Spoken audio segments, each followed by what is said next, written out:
Hello, everybody. Sorry I'm late.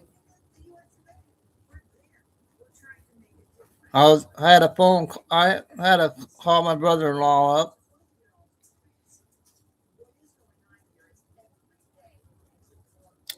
So, did anybody see the clips on the rally that Jesse Jackson's family did on last Friday?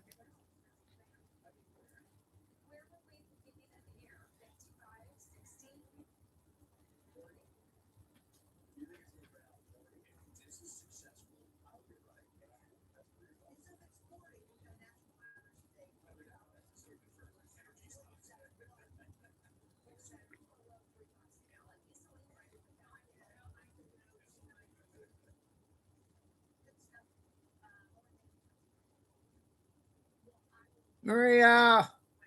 Yeah, I was on the phone. Sorry I was late.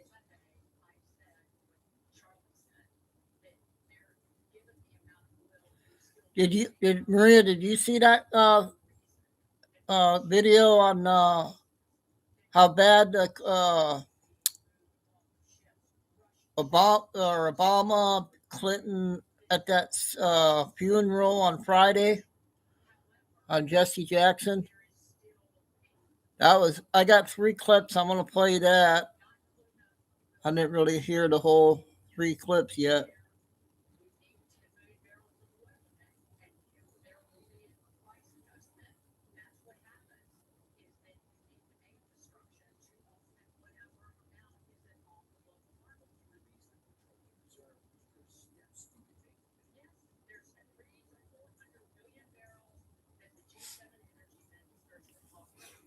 I know, but when, Maria?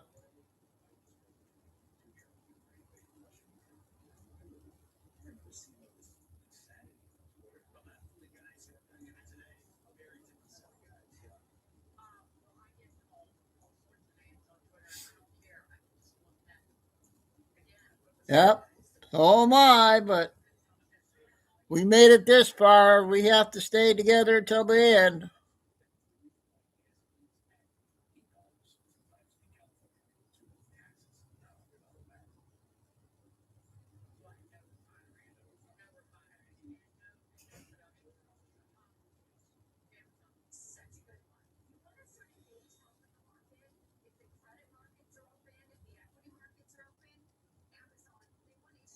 So the funny lady has two videos out we have to see. And then I got Senator Kennedy clip, Trisha, and all our other videos. No Billy yet.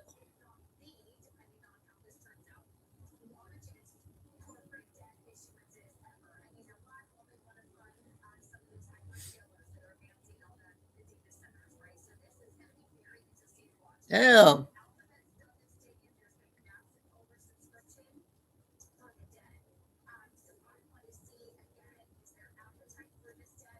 So I got a warm day, but tomorrow it's supposed to be raining and thunderstorms. But I took Chico.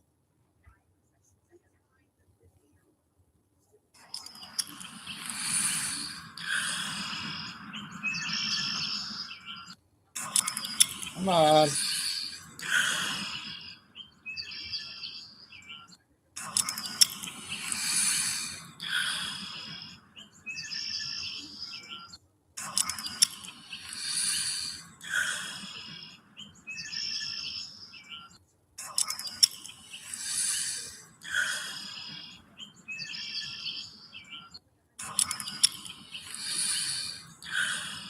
Hold on. You'll see him here in a minute.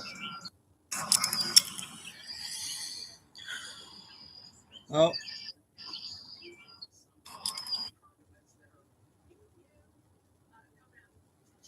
I guess I had the wrong one.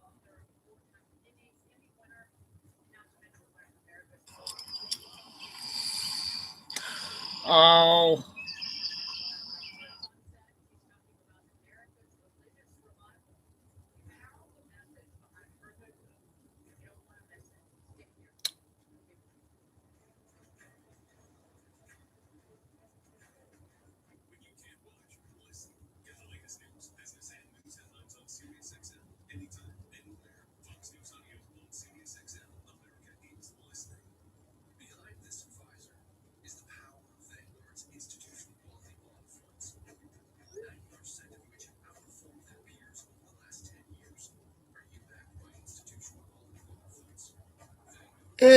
ball.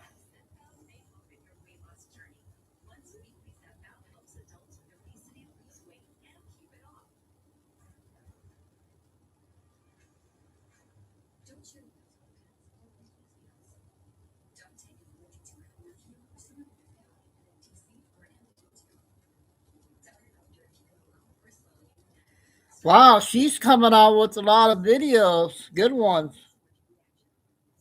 Alloy sink wrench for tight spaces. A set of 2, 7 notches. Fits various hose screws.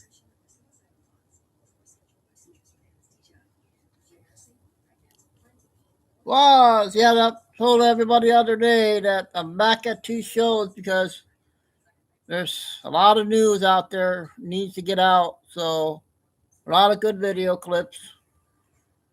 So every day is a different day, and I know a lot of people are working. I got more than expected today. Oh, hey Angie. I thought I had a longer video of Chico. Sorry about that. The ones I sent the pictures to or the video to. It's gonna rain tomorrow.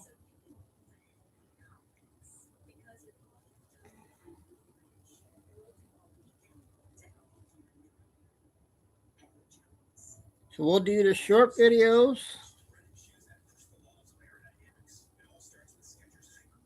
The one lady came out early this morning.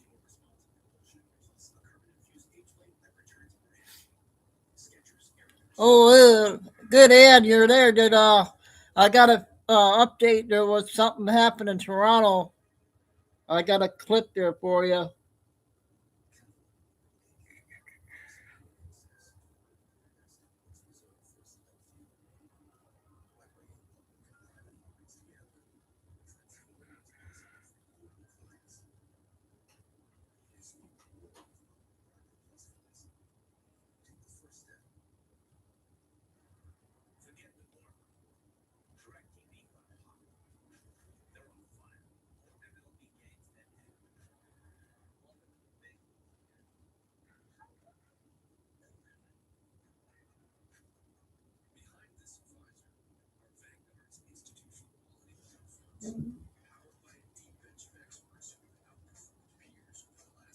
Hey, Nico.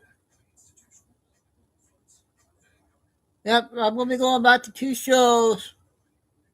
A lot of intel out there.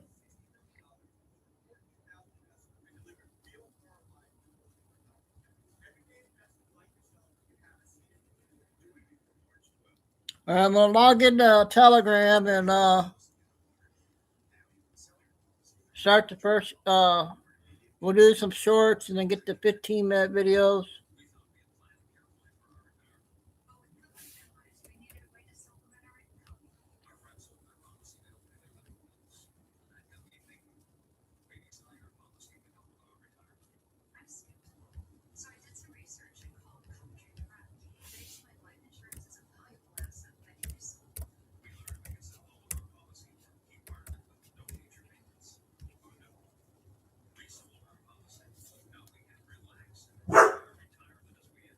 Oh, Chico saying hi.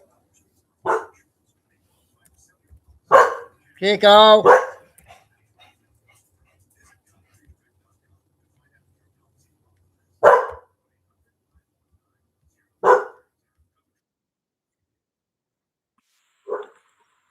Gaddafi, Saddam, Chavez, they're all gone. Gaddafi proposed a gold-backed African currency in 2011. NATO intervention 4 months later, dragged from a drainage pipe and executed on camera. Saddam switched oil sales to euros in 2000, invaded 2003, captured, tried, hanged. The interval between defiance and death is remarkably consistent. But those were dictators, right? That's what they said. JFK signed Executive Order 11,110 in June 1963, authorized the Treasury to issue silver-backed currency, bypassing the Federal Reserve entirely. He was dead 5 months later. Was he a dictator, or did the label come after the decision? And Chavez? tried breaking dollar hegemony for a decade. Sanctions, coup attempts, then a sudden aggressive cancer. 4 of his allies died of the same rare cancer within 2 years. The CIA declassified heart attack guns in 1975. What do you think they've perfected in 50 years since? So it's not about democracy, it's about the currency. It was always about the currency. Freedom is the story they tell after the execution. How's that one, you guys?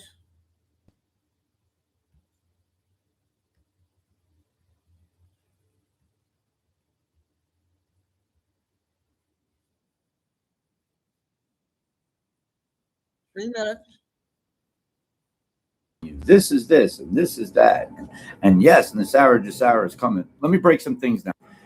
Here's a short description of Nasara's mandate in the United States. It cancels all credit card, mortgage, and other bank debt due to illegal banking and government activity. Many refer to this as the Jubilee or complete forgiveness of. It abolishes federal income taxes in the U.S. It creates a 17% flat rate sales tax on non-essential new items only as government revenue. Food and medicine will not be taxed, nor will used items such as old homes. It abolishes the Internal Revenue Service. IRS employees will be transferred to the U.S. Treasury National Sales Tax Area. Restores constitutional law to all courts and legal matters in the Republic of the United States of America. Retrains all judges and attorneys in constitutional law. Removes all dark cabal agents, administration officials, and all members of the U.S. Congress from their positions due to continuous unconstitutional act. Establishes new presidential and congressional elections within 120 days of Jasara and Nasara's announcement. Allows the new Republic of the U.S. to temporarily govern the country's affairs until fair and illegal actions can be held. International monitors will be present to prevent illegal voter ballot stuffing or fraudulent election activities of special interest. Eliminates all states of emergencies, thus declaring peace for every land abiding by Jasara and Nasara and its alliance. Allows the new republic to physically remove or eliminate any obstacle impeding Nasara-Jasara. Listen to this one, guys.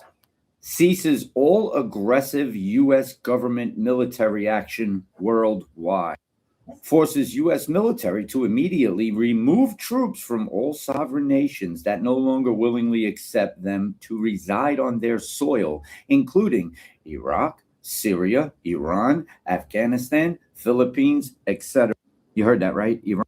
Initiates a new U.S. Treasury bank system in alignment with constitutional law. Creates a new U.S. Treasury rainbow currency backed by gold, silver, platinum, and precious metals, and in the bankruptcy of the United States initiated by Franklin Roosevelt in 1933. Doesn't talk about tokens or crypto, but I really thought that was funny about ceases all military aggressiveness, because these are government military actions, correct? And I know you guys are going to tell me, but Script, the token and the crypto community is set up for your own biometric. Oh, you mean the one that they can hack into right now and fucking take my phone down so I can't go on lives and knock out my fucking Wi-Fi when I want to go live? You're talking about that same one? Oh. Increases benefits to senior citizens and children. Reinstates the original title of nobility amendment. Forbids the sale of American birth certificate records as chattel property bonds by the U.S. Department of Transportation. Yada, yada, yada, yada.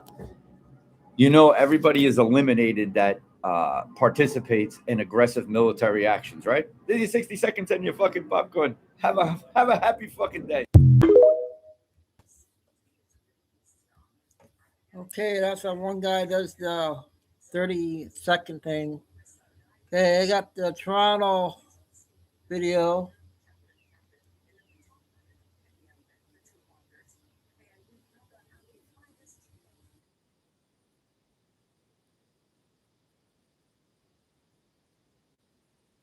Situation and get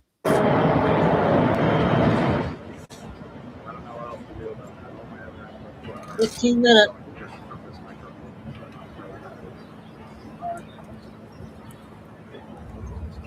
Yes, they both are.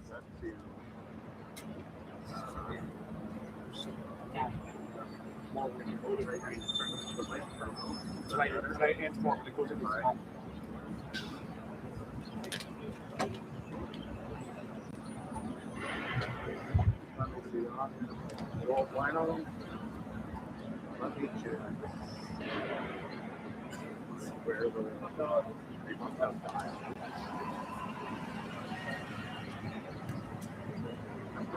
Okay, let me see what other. Okay, hold on. Yeah, like yeah. Like I can see all my audio channels. There has also been some evidence to suggest that the firearm discharge may have taken place as early as 4:29 in the morning. There is witness evidence to show that a vehicle traveling westbound on Dundas Street, a white Honda CRV, turned southbound at University Avenue and stopped in front of 361 University, the U.S. consulate. There, two individuals emerged from the vehicle, discharged at what appears to be a handgun at the front of the building, and then got back into their vehicle and drove southbound. This is very early in the investigation. It is very active, and we are aggressively assigning investigation and resources to determine what happened and to bring the offenders to justice. At the moment, the investigation is being led by our Integrated Gun and Gang Task Force. However, it's important to note that we are in partnership, collaboration, and cooperation with many of our GTA partners as well as our federal partners, and you'll be hearing from Chief Superintendent Leather momentarily. I would like to state that the Toronto Police Service takes incidents like this with extreme seriousness. We appreciate and understand the concern, how unsettling this is, how disturbing it is, and how angry it may make some citizens. And I can assure Torontonians and Canadians that the Toronto Police Service considers this the most serious, the utmost serious type of event, and we are actively pursuing its resolution. I would also like to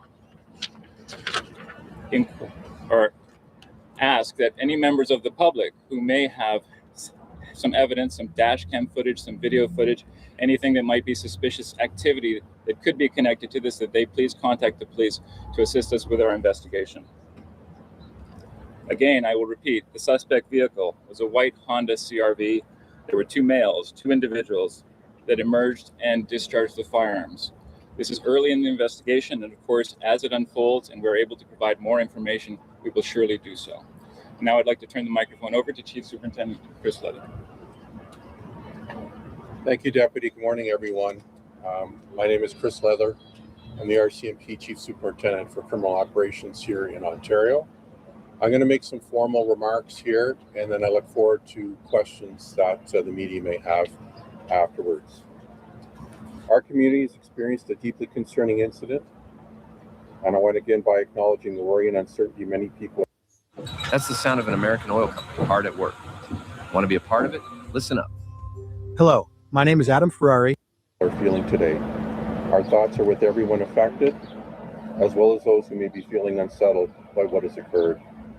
At this stage, I can confirm that the RCMP is working closely with the Toronto Police Service and our international partners who will assist us in a fulsome investigation into the shooting that took place overnight, early this morning, at the American Consulate behind us. The RCMP's Integrated National Security Enforcement Team, INSET, GTA, has permanent positions for members of the Toronto Police Service, which further increase our capacity to conduct these investigations in real time with established and strong relationships, intelligence sharing, and tactics.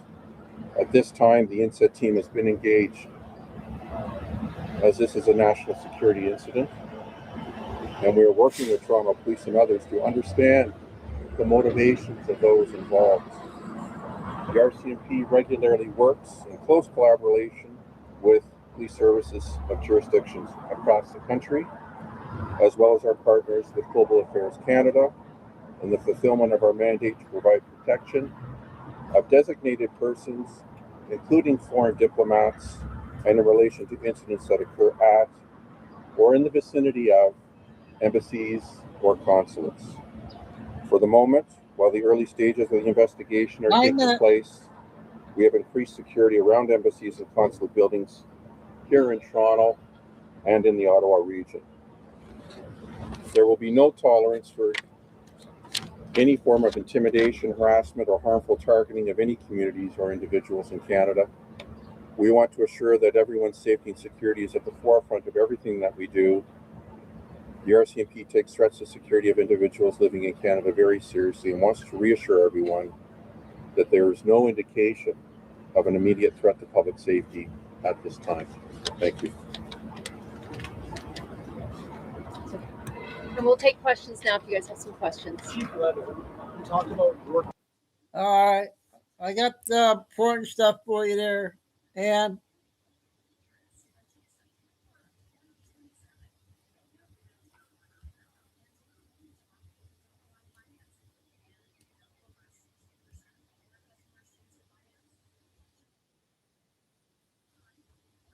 Lucy.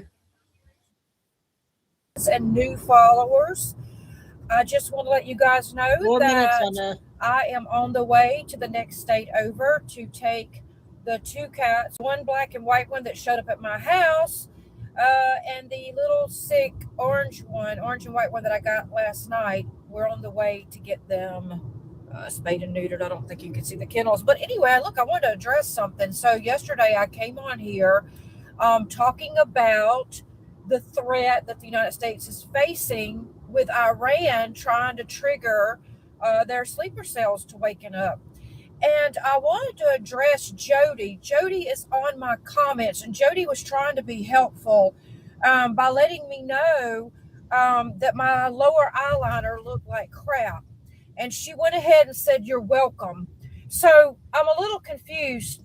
Number one, Jody, I'm kind of confused. I was actually in my pajama top. I mean, that's kind of how concerned I was with how I look whenever I'm talking about threats to you and to the rest of us and kind of discussing, ways to protect yourself.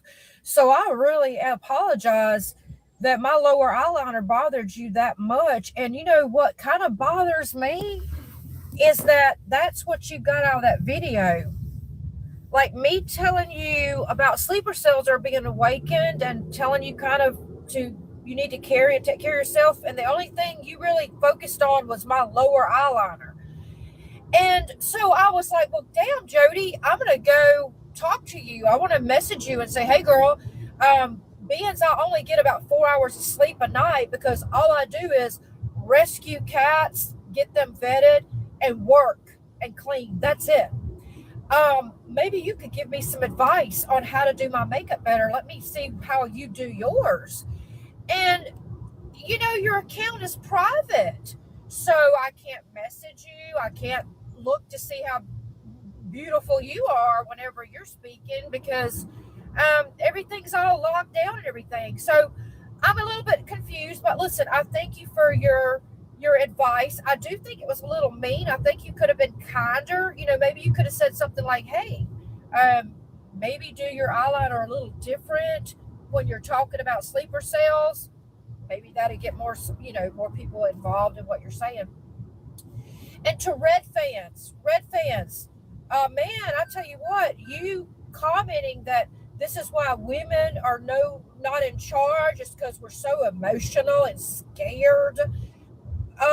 I'm trying to think of when I was emotional and scared talking about protecting yourself if you're at church or in a traffic jam. I was giving examples because then you came back, you doubled down and said traffic jam, blah, blah, blah.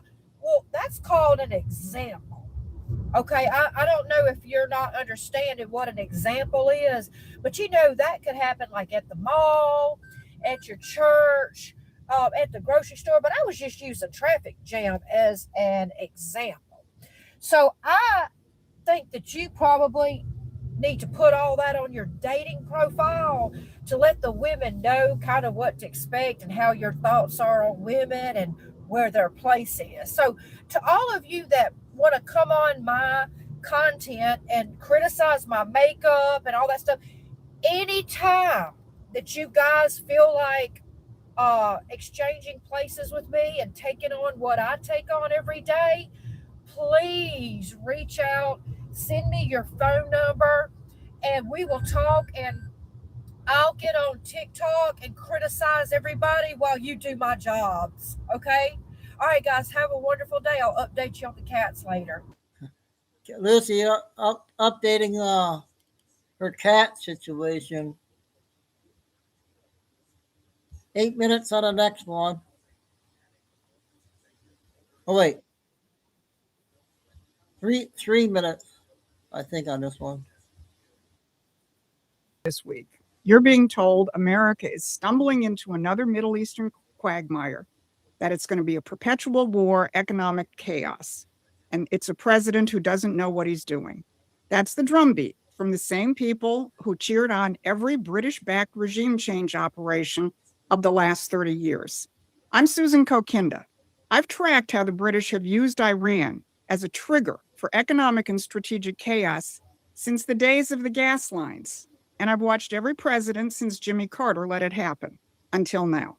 So if you want to keep up with this historic change, hit those like, subscribe, and share buttons so we can stay in touch and expand our reach. So here's what we're going to be covering today. First, Donald Trump's very public rupture with Britain, which is not just on the issue of Iran. Second, why Trump's move against Lloyd's of London is one of the most consequential economic strikes in this entire fight. And third, how Iran's attacks on its own Gulf neighbors handed Trump a sovereign nation coalition that the old imperial system was designed to prevent. So let's go back to the Oval Office. The trigger was Iran. Britain blocked the United States from using Diego Garcia and British Air Force bases for the opening strikes of Operation Epic Fury. Trump had to reroute missions, adding hours of flight time. So when he sat down with German Chancellor Merz, broken in a single day. Now, if you've been watching the news this week, you're being told America is stumbling into another Middle Eastern quagmire, that it's going to be a perpetual war, economic chaos, and it's a president who doesn't know what he's doing. That's the drumbeat from the same people who cheered on every British-backed regime change operation of the last 30 years. I'm Susan Kokinda. I've tracked how the British have used Iran. I think she already went through that video, I think, didn't she?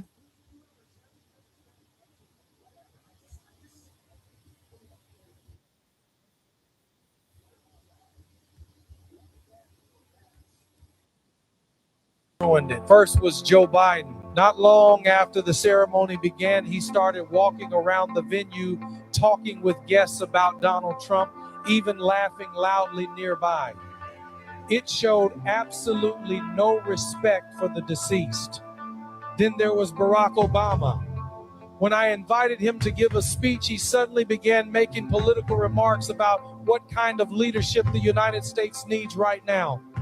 He didn't mention my father's life or legacy even once, turning what was supposed to be a moment of mourning into his own political stage. The last one was Kamala Harris. While I was hosting the reception, she kept pressing guests with political questions, turning the funeral into a noisy debate. I cannot tolerate this kind of behavior. They owe my father an apology.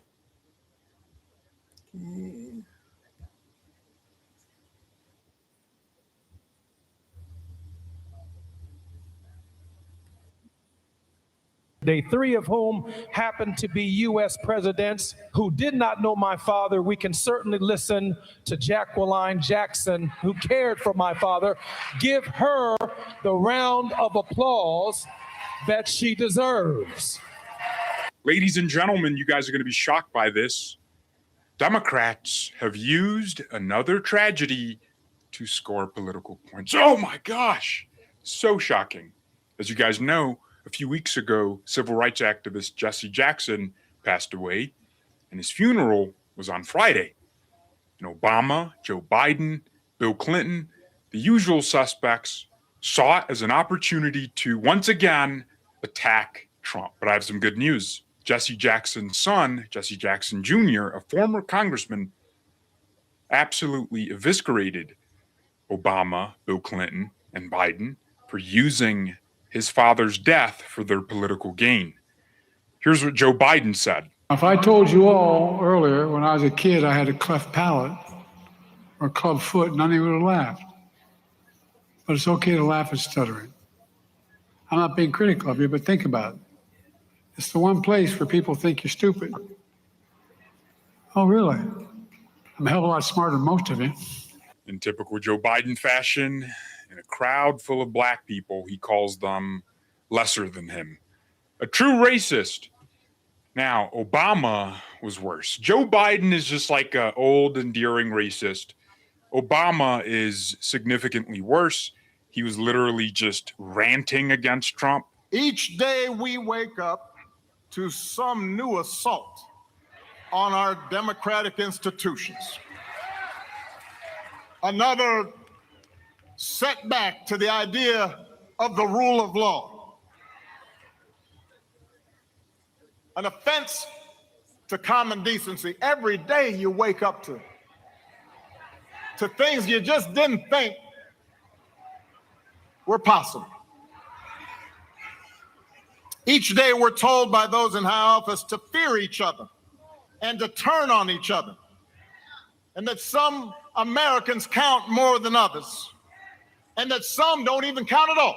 This guy was literally the most divisive president in the history of this country. Oh my gosh, he disgusts me.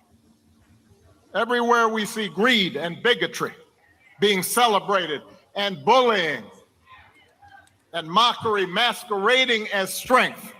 We see science and expertise denigrated, while ignorance and dishonesty and cruelty and corruption are reaping untold. And if Part 1, I got part 2.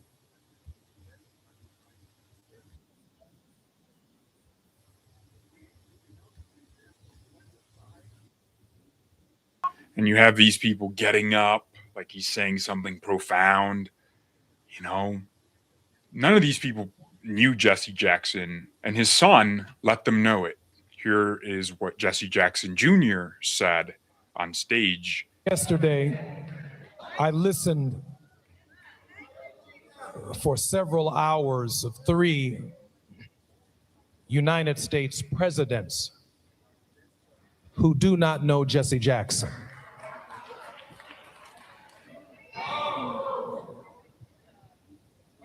He maintained a tense relationship with the political order, not because the presidents were white or black, but the demands of our message, the demands of speaking for the least of these, those who were disinherited, the damned, the dispossessed, the disrespected,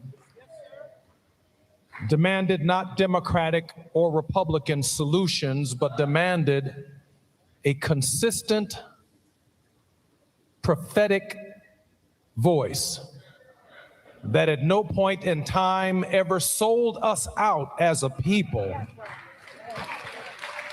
And it speaks volumes about who the Reverend Jesse Jackson was.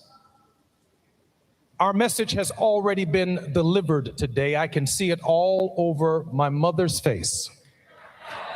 Rise, Jesse, rise. Give Jonathan Jackson another great round of applause for delivering our family message to the world.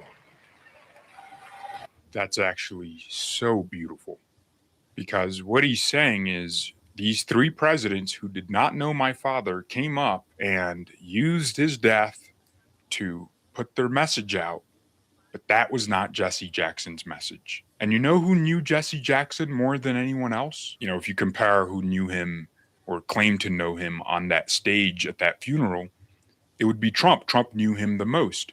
Trump and Jesse Jackson had a huge relationship. Jesse Jackson got funding from Donald Trump for his political campaign. Here's Jesse Jackson honoring Trump. I now want to bring forth a friend who, when we opened this Wall Street project and we talked about it, he gave us space at 40 Wall Street, which was to make a statement about our having a presence there. And beyond that, in terms of reaching out and being inclusive, he's done that too. And created for many people a comfort zone when I ran for the presidency in 84 and 88. And that person is Trump. Well, it is an honor to be here, and I was with Jesse. Every single day we. That was 2 important clips there.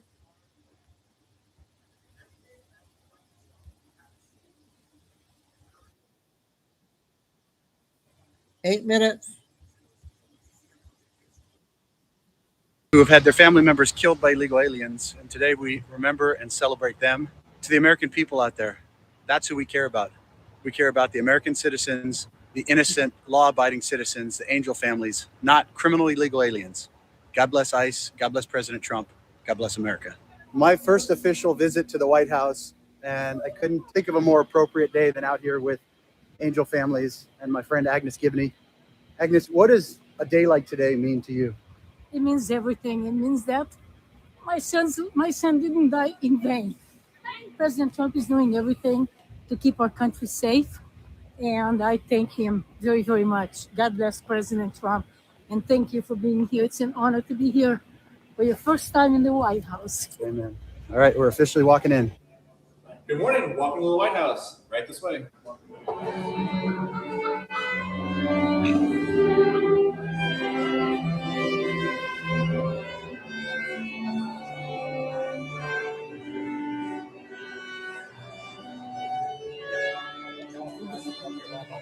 That is awesome. God bless President Trump. Fight. God bless ICE.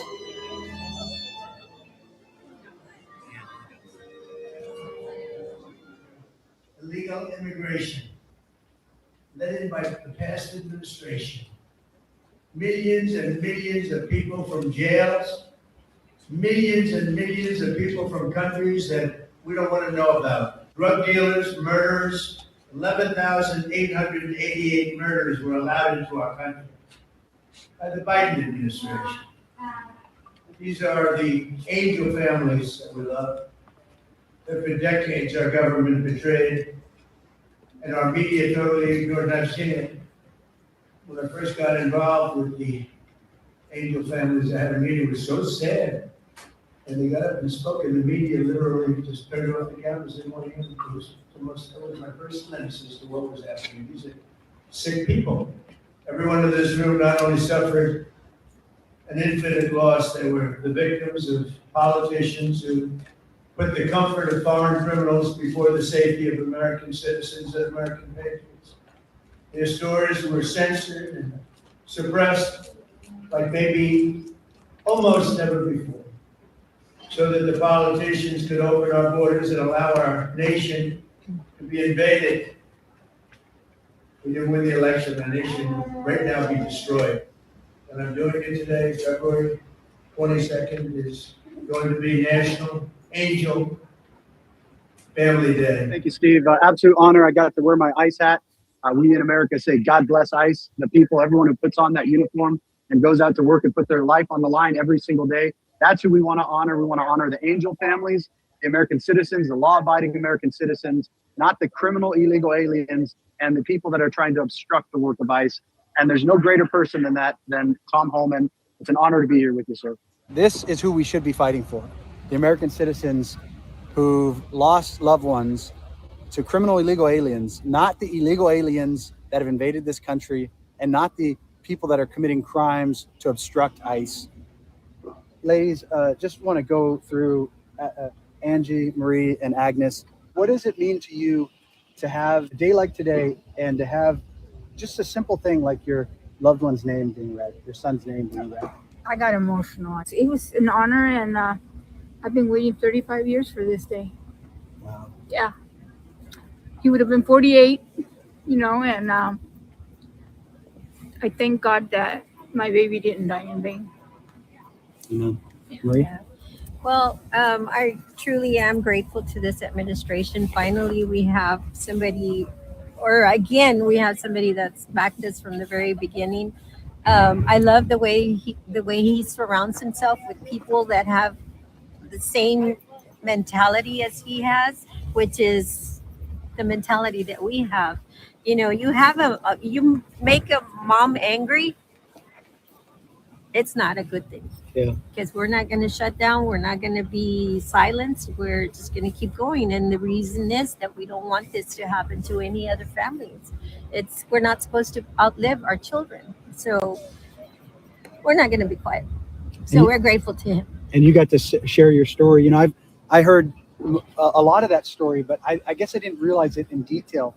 And the fact that you had to fire back and reliving that day you have to relive that day over and over. And I know, Agnes, we talk about this a lot. You know, they talk about family separation when you take an illegal alien, criminal illegal alien, away from the children that they brought in illegally, or some of them they had once they got here. They talk about that as family separation. Yours is permanent. Agnes, you always say that. Yours is permanent. You get to tell that story today, though. Talk to me about that, and I want to get you on, Agnes. Well, I mean, it's what you just said, you know, facts. Our lives were forever changed. Our children have been taken away from us forever. It's not like sending an illegal back into their respective countries, because they can be reunited with their families. We can't. Our children are 6 feet under. We can't. And like I said earlier, Harvey was an amazing patriot. He was a good family man. He was a good husband, father. You know, who knows how much he could have accomplished. You know, like, he was only 36 years old when he was killed and taken from us. And he had his whole future ahead of him. So who knows where he'd be right now. We were given a life sentence. We have to live with this for the rest of our lives. It's not like you're going to these people get to see their kids again one day. That's what I told somebody in the Soledad prison. He goes, you mean you want to separate me from my family? I go, you separated your own family, not me.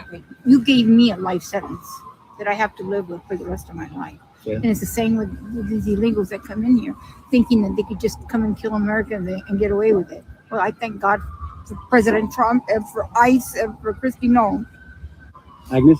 It was an honor to be here today and to see my president. And he works so tirelessly every day for us, for America, for the American people, and to do what is right. He's deporting criminal illegal aliens, and Kristi Noem is doing a fabulous job. I am very proud of his administration, everyone that's working tirelessly to remove criminal illegal aliens. And as far as I'm concerned, deport every illegal alien. I'm a legal immigrant myself.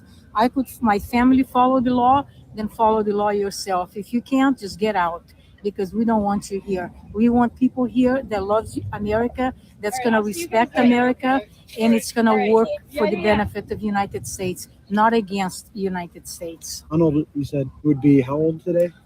Last month, he would have been 53 years old. And, you know, and like they say, oh, we're separating families. No. Real separation of families like ours, 6 feet of dirt in a coffin. Where do I go visit my son? At the cemetery to touch a code marker on the ground. And illegal aliens, they can go across the border, go back to your country and visit your own family there. I will never hug my son. I will never hear, I love you, mommy, because he's gone.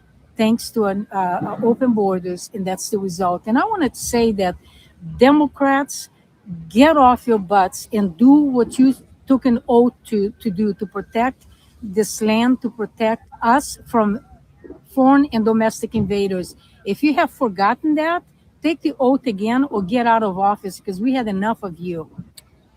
I couldn't say it any better. God bless President Trump. God bless Tom Homan. God bless ICE. Everyone who puts on that uniform to protect and serve. And as Agnes said, deport every one of them. Start with the criminals, but if you're here illegally, it's time for you to go. Yep. Wow. That was a big one, huh, you guys?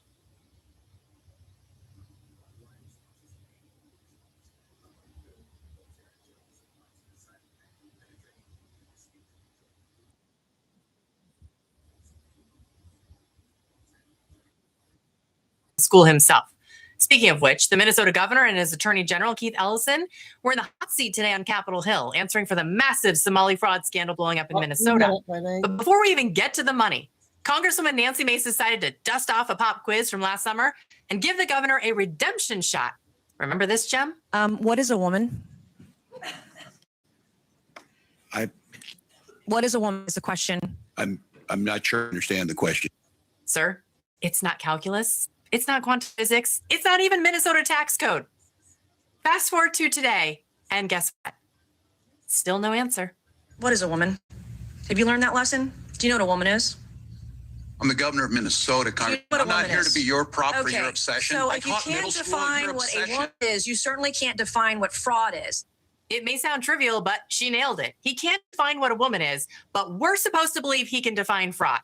Biology, total mystery, billions in taxpayer dollars appearing on his watch, and suddenly he's Sherlock Holmes. That kind of logic is exactly how he ended up becoming the punchline of his own hearing. Watch this epic moment. When Barack Obama was choosing his vice presidential candidate, he had three criteria. He wanted to make sure he picked somebody that wasn't as smart as him and had less talent and charisma and couldn't possibly outshine him. So he picked Joe Biden. And then Joe Biden in 2020 used the exact same criteria. He wanted to make sure he picked somebody who wasn't as smart as him, had less talent and charisma, and wouldn't outshine him. And he picked Kamala Harris. And then in 2024, Governor, I think it's very evident why Kamala Harris picked you. The talent pool, Mr. Chairman, the talent pool isn't just shallow. Brother, we have hit the shore. Brutal? Absolutely. But let's be honest, half the country. She's a former student. Okay, one more.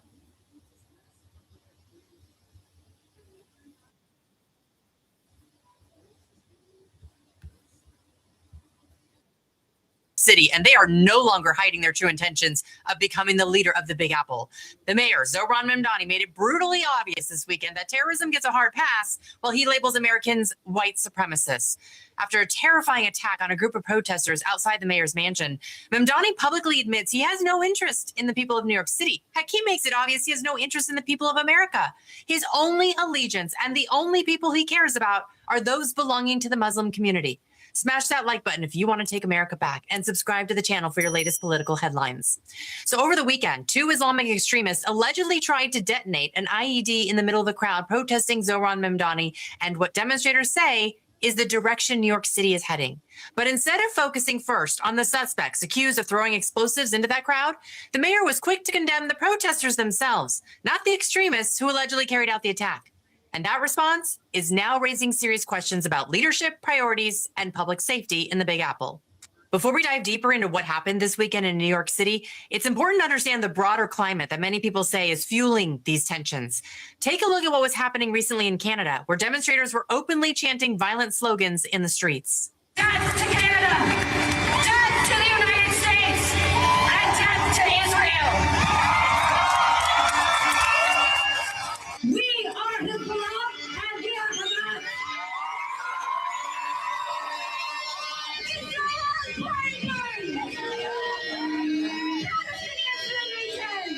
On one hand, Canada allows that kind of rhetoric to play out in public. On the other hand, Canadian officials have also refused entry to a controversial Islamist preacher over concern his views could threaten public safety. Muslims continue to be emboldened as they work to take over New York City, and they are no longer hiding their true intentions of becoming the leader of the Big Apple. The mayor, Zohran Mamdani, made it brutally obvious this weekend that terrorism gets a hard pass. Okay, got 2 of those. I don't know if you guys want to listen to this one.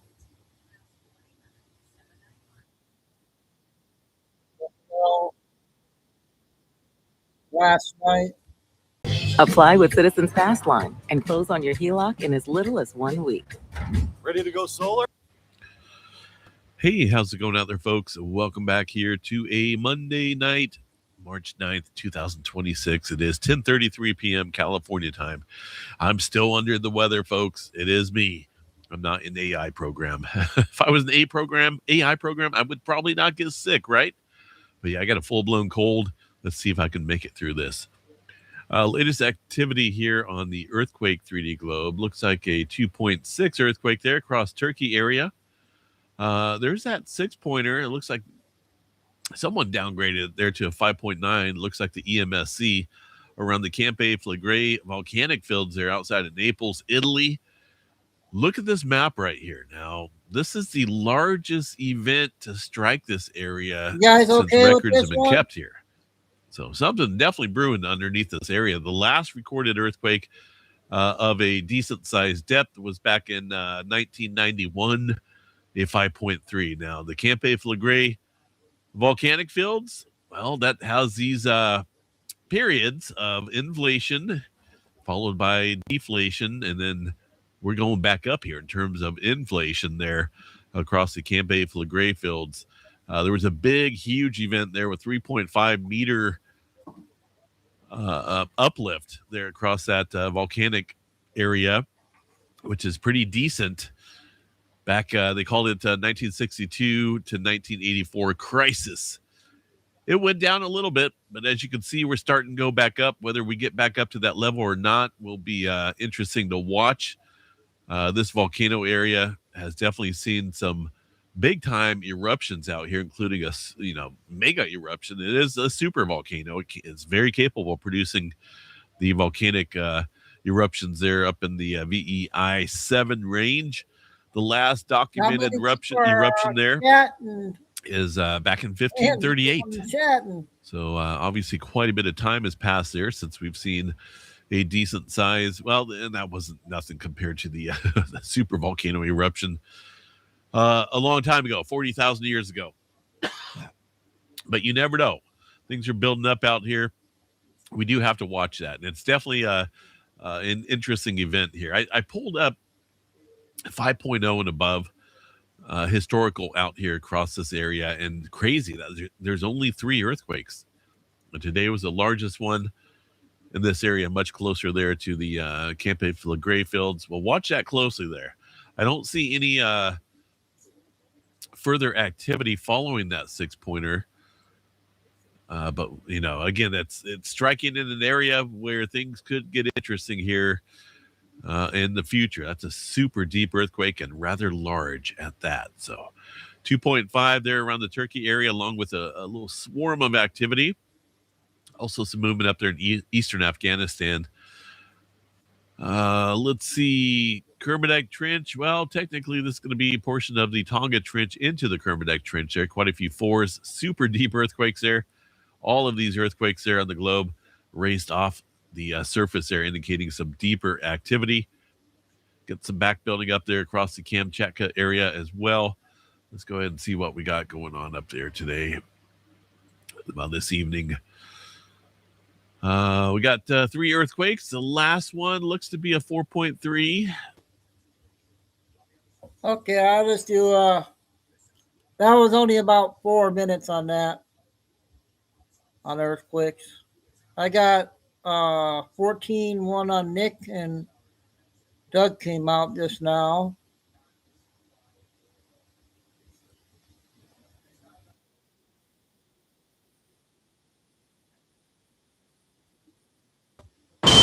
Go ahead.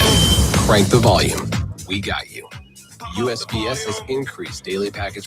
What's up, ladies and gentlemen? Cedar here, and we've got 3 major developments regarding the Save America Act just in the last 24 hours. We have Trump ramping up the pressure and taking things to an entirely different level to try to get the rhinos in the Republican-controlled Senate to do their job and get this bill passed. At the same time, the Uniparty is showing its true colors, as we have Hakeem Jeffries making a stunning admission, which tells me everything I need to know, that if we don't get this bill passed, then illegals are certainly going to be voting in American elections. And while that is happening, we have John Thune finally coming out and admitting that he has absolutely no intention to get this bill passed using a standing filibuster, and in fact, mocks all of the people like us that have been supporting this bill and putting the pressure on. Now, ladies and gentlemen, before we get into all this, be sure to like the video and subscribe to this channel. Turn those bell notifications on. Support us at MyPillow.com using promo code Nick and save a ton of money on the best sleep products in the world. Now, without further ado, let's get right into it. We've got Trump coming out and drawing a hard line in the sand, saying that he will not sign any other bills until this is passed, and not the watered-down version. Go for the gold. You must show ID, proof of citizenship, no mail-in ballots except for military, illness, disability, travel, no men and women's sports, no transgender mutilation for children. Do not fail. And we've also talked about on this channel how Ken Paxton said he's willing to drop out of the Senate race, the runoff in Texas, in order to get the standing filibuster to get this bill passed. So the pressure is insurmountable on Senate Majority Leader John Thune to do what needs to be done, using a standing or talking filibuster to force the bill through with the majority 51. And just think about how crazy it is that President Trump, the duly elected president of the United States that won the popular vote, has to shut down the Senate and block any other bills from being passed to try to get his own party to pass this bill. That is the state of affairs, ladies and gentlemen. That is how corrupt things are.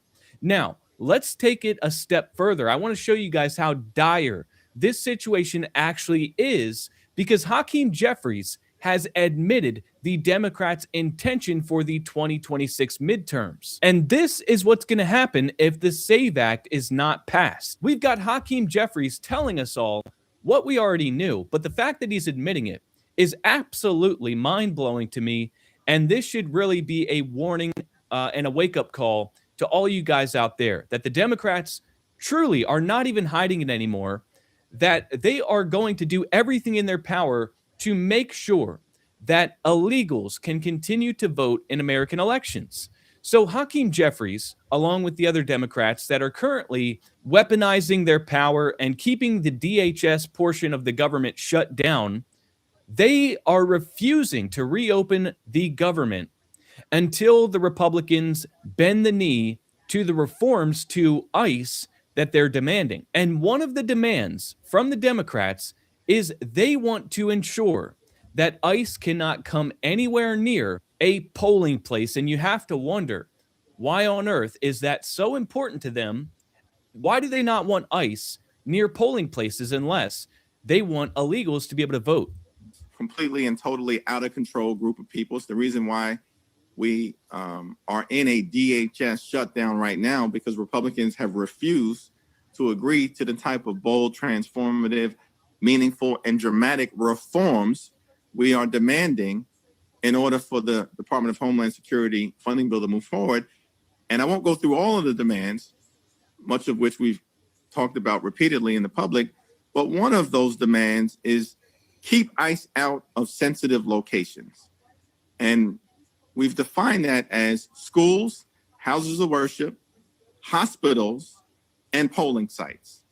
We want an explicit prohibition that ICE can go nowhere near any polling sites in the United States of America. It's one of our demands. We're not going to bend on it. So they're not even hiding it anymore. We've had Republicans come out and say that the Democrats are trying to do this, but at this point, the Democrats are just coming out in the open and saying, yeah, we want to ban ICE from polling places. We want to turn polling places into sanctuary sites for illegals. So there's like a force field around voting locations where illegals cannot be apprehended or deported from polling places.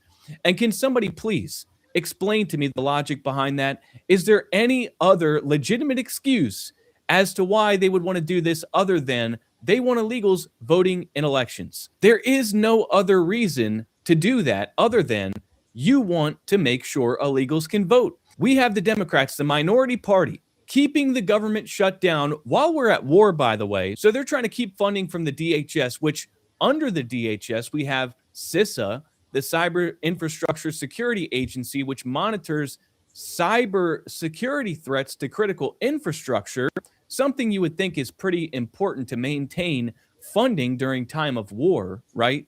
But the Democrats, they don't care about the national security threat that poses. They are keeping the government shut down because they will do anything, whatever it takes, to make sure that ICE can't come near a polling place. Now, at the same time as that is happening, we have the Rhino, Mitch McConnell 2.0, Majority Leader John Thune, speaking to ABC and finally telling us all that he has absolutely no intention of using a standing filibuster to get the bill passed. Now, ladies and gentlemen, I got to clarify something here, because I have made videos about this subject for weeks now, telling you that the only way to get this bill passed is with a standing filibuster. I have people in the comment section telling me, Nick, you're wrong. We have the 50 votes to get this bill passed. But these people in the comment section don't appear to understand how the filibuster works. And they're falling victim to rhinos like John Thune putting out Fox News headlines to try to pacify you into believing that the Senate is going to pass this bill, when in reality, they are pulling the wool over everybody's eyes to try to get you guys to believe that something's going to happen when it's not. Because here's the deal. We have reportedly 49 Republican senators and 1 Democrat that are willing to pass the SAVE Act. That makes 50. Now, we have J.D. Vance, the tiebreaker, the vice president, the president of the Senate, who makes it 51, right? So that's a majority. We have 51 votes to get this bill passed, but the Democrats can filibuster the bill, which means they can filibuster and then everybody goes home and they can just block the legislation. And the only way to overcome the filibuster is with 60 votes to break the filibuster.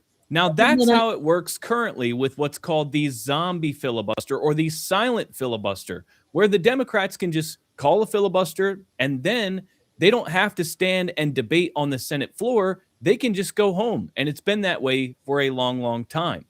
Now, what we're asking John Thune to do is call a standing filibuster. And what that is where the Democrats actually have to stand on the Senate floor and debate until they're blue in the face, and eventually they collapse because they can only do it for so long. They may be able to take turns and continue debate for weeks on end, but eventually they are going to run out of steam and collapse. And at that point, then you can pass the bill with a 51 vote majority.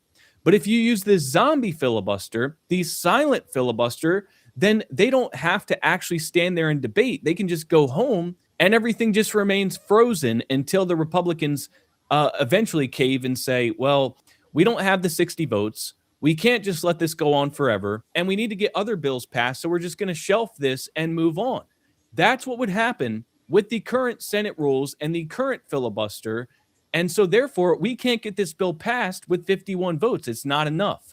We have to reinterpret the Senate rules to use the standing filibuster so that we can force the Democrats to exhaust themselves and then pass it with a majority vote. That's the only way this is going to get done. And while Trump is literally threatening to shut down the Senate to get this bill through, here's what the Senate Majority Leader had to say about the matter. He said to ABC, quote, "The president clearly is very interested in getting the Save America bill up and voted on, although he wants a modified version of it.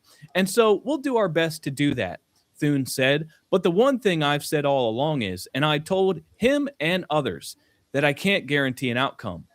I can't guarantee a result. If the result is only achieved by nuking the legislative filibuster, we don't have the votes to do that. And so that's just not a realistic option." And notice the deflection tactics. We're not asking you to nuke the filibuster, brother. We're asking you to use a standing filibuster by reinterpreting the current rules, which you have the power to do.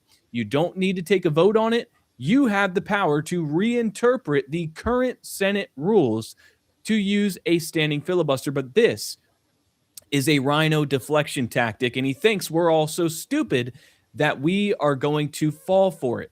So he acts like his hands are tied when they're actually not. He said, absent a rules change to modify how it would work, Thune warned a talking filibuster like the one being floated could quickly become a months-long process that eats up valuable Senate floor time with no guaranteed outcome. There's not enough support, he said, to change the rules. Again, you don't have to change them. You just need to reinterpret them. He says, our time in the Senate is a finite resource, and it's something that we need to use wisely and well to get as much done as we can. Well, what are you getting done? What exactly is the Republican-controlled Congress getting done? You've passed less bills than I believe any Congress in recent history, and you're not getting anything done. The Democrats are running the show. The Democrats are eating your lunch. The minority party is destroying you. And if you don't win the midterm election, that's going to be it. At the same time, you're telling us that, this could eat up valuable Senate floor time. Well, President Trump just said he's not going to sign any bills into law until you get the SAVE Act passed. So look, if you want to talk about wasting time, how about you do what the president is asking you to do? Because if you want to talk about wasting time, if President Trump isn't signing any bills, then we're really going to be wasting a lot of time here. So you might as well just do it. Now, on Monday, Thune suggested he could bring the Save America Act up for a floor vote as soon as the Senate completes its work on a housing measure that is currently making its way through the chamber and absent an agreement on funding for the Department of Homeland Security. So what a kick in the ball sack, ladies and gentlemen. Thune wants to bring the bill up for a floor vote, and he says, we'll get the Democrats on record opposing the bill, and then we'll all know who's who. I already know who's who. Everybody has openly told us how they would vote on this bill if it ever came up for a floor vote. So you're going to, kick the can down the road, then bring it up for a floor vote. It doesn't pass. And then the Republicans are going to fundraise off of it and try to get money to their campaigns for the midterms. But the reality is we're going to lose both the House and the Senate if this bill doesn't pass. So do you guys see how the uniparty operates? And I'm telling you right now, there's a reason why the Republicans are dicking us all around and not passing this bill. And it's because the establishment Republicans like John Thune, they rely on the same cheating apparatus that the Democrats do. That is why they are the uniparty. They are not passing this bill that has 85% American support because they know that the big donors, the big special interests, the globalists, the people that really pull the strings around here, they don't want this bill passed because they're establishment candidates that do their bidding and the Democrats that do their bidding. Those people need to stay in power. And with the passage of the SAVE Act, it would put the Republicans in a dangerous spot too. These establishment Republicans. So really the only people that are at risk, the only people that are threatened, the only people that have to worry about the cheating apparatus are the legitimate America First candidates that would actually do the will of the people. The establishment candidates that are protected by the fact that the campaign finance laws around incumbents, the ones that are already in power, the campaign finance laws favor them so much, and they've got their Smurf donors, and they've got their machines, and they've got their mail-in ballots, and they know that they don't have anything to worry about. It's the America First candidates. It's the people that actually want to do the will of the people that aren't going to be elected because the SAVE Act didn't pass. And that's what I wanted you guys to see today. I want you guys to understand this full well and understand what's at stake. And I want you guys to be pissed off. I didn't want to make a hopium video today. I wanted to make this video to piss everybody off, kick the hornet's nest, and get everybody's butts into gear to keep the pressure on and make sure your voices are heard. So ladies and gentlemen, let's keep the pressure. Okay, the first Nick video. I'm going to be doing some short ones now.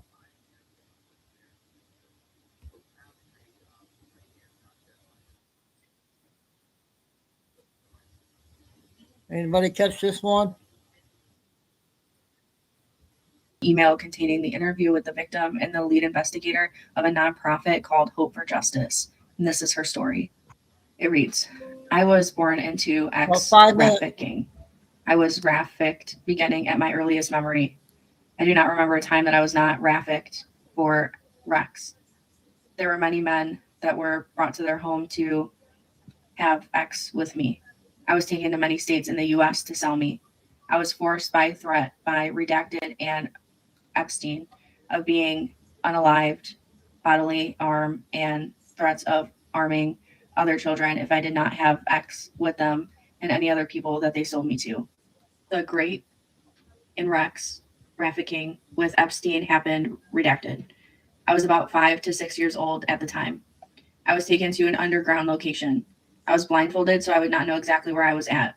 It was dark, and when we went through doors, we went downstairs. There was also an elevator in the location. I was kept in a stall. It looked like a horse stall that had short walls on the side so you could see inside. It wasn't really to keep me and the other little girls inside. It was to make it where we could be viewed. Epstein would walk past each girl, including myself, with a lot of men following him, and they would judge us. He told me I was fat and ugly, so that's what he called me. He forced me to have Rex with a dog, and he said I had to pretend it was him to see if I performed well. He said if I performed well, I could be his girlfriend. Then I would be allowed to be upstairs, he called it. He said the girl... Sorry, guys. We'll move on to another one.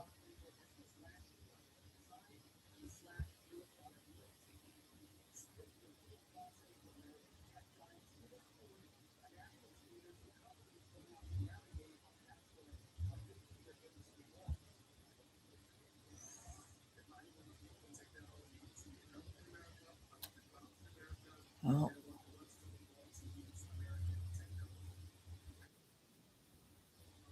This was on TikTok yesterday. because they never thought Trump would go in and wipe out the regime in Iran. They never thought Trump would go into Venezuela and remove Maduro. They never thought that Cuba would be set free, which is going to be set free very, very soon. And they're not going to believe it when Trump takes over Ukraine. And I don't mean he's going to go in there and take it over. I do believe what's going to happen is there's going to be an event and we're going to see peace in Ukraine, and Zelensky will no longer be the leader, and the EU will no longer probably be a functioning body when all's said and done. But you can see how the deep state players, how they're panicking right now, because right now, Iran's strategy, Obama's strategy, the deep state strategy is completely and utterly failing. They're hoping to drag this on for months or even years, which is not going to happen. You could see already from the past, this is not like the past. This is not like Bush. This is not like Clinton. This is not like Obama. This is about winning. This is about using everything that we have to win, not to drag out a war, not to have regime change where we put in puppets. This is about restoring everything before the deep state system, restoring everything to its proper place and allowing the people to rule over their own countries. Because you have to remember, the deep state players, what did they do? They went throughout the Middle East and they pretty much put in puppet governments everywhere. Then they controlled those puppet governments. It's almost like here in the United States in 2020, the United States government, the duly elected president, was overthrown in 2020, and a puppet government was put into place. It's the same thing the deep state players did around the world. And you can see the strategy is now failing. Iran will not be able to keep this going. They're losing every step of the way. And Trump hasn't even unleashed the storm on Iran. This is not even the bad part yet. And you can see that Iran most likely is preparing and getting ready to awaken their sleepers across the globe to try to wreak havoc on all the different countries. Now, I don't believe it's going to work out the way they think it's going to work out. But I do believe the other part of their strategy is trying to get NATO involved in all of this. And I do believe this is why they're continually firing missiles at Turkey, and NATO continually takes them down. Because you have to remember with Article 5, if you attack one NATO country, all the other countries come into the mix. Now, why would they be trying to do this? Well, I do believe what they're trying to do is they're trying to get Europe involved, or the deep state players want to get involved, because remember, their end mission is World War III. They're going to try to use this to bring us to World War III. That's what their mission is. So if they can do this and they can get Europe to start moving on Iran, they're hoping that Russia or China will come to the defense of Iran. But I do believe Trump has already spoken to Xi, already spoken to Putin, and that is not going to happen. It's almost like when we have the event in Ukraine, they're hoping that Russia will do something, and this way we can kick the war off. But again, this is not going to happen because you need the other side to cooperate to have a war. If the other side's not cooperating and you try false flags, you try to pull them into the war, it just doesn't work. So I do believe we're at the point where Iran is sending some type of message, which is probably coming from the deep state players, and they're sending it worldwide, maybe to wake up the sleepers. Now, this is an encrypted message that they sent. They can't really read the encrypted message, but they're assuming that that's what this message is for. And I do believe that the white hats, the good guys, they're on top of this to take care of this. But out in New York, you could see that this has already happened. You could see there are certain individuals that are on the side of ISIS. They're on the side of Iran. They're on the side of the Muslim Brotherhood. And they're using explosives to basically shut down certain protests. And again, Mamdani in New York doesn't want to mention the Muslims, doesn't want to mention that they had an explosive device, doesn't want to mention that this is a terrorist act. And of course, they're trying to hide it. But in the end, it's not going to work because the people are seeing through this very, very clearly. And as more and more people see this, the people are really going to start to wake up, especially in New York. And the people are going to start to push back. But one thing we do know for sure, and we've been getting these messages over time, Trump continually retweets the Q posts. And now we have the White House account confirming that the Patriots are in control.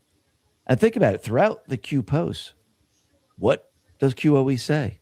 The Patriots are in control. Do you think that Trump and his team are building upon this to eventually show in the end that, yes, this was a coordinated effort to win the information war? It was a coordinated effort to bring down the deep state players. It was a coordinated effort to basically take back control of this entire country. I do believe so. And you could see that this is not just a coincidence. It's not like, hey, we got a message, trust the plan. Hey, we got a message, the Patriots are in control. Do you really think this is just a coincidence at this point? Or do you think there's something else behind it? I do believe there is something else behind this. And we can see every day they're becoming bolder and bolder, and we're getting more and more messages. And again, remember, we're at war with the deep state players. We're at war with everything that they set up. And we, the people, are going to win this war in the end. Puppet Master. Okay, part 2.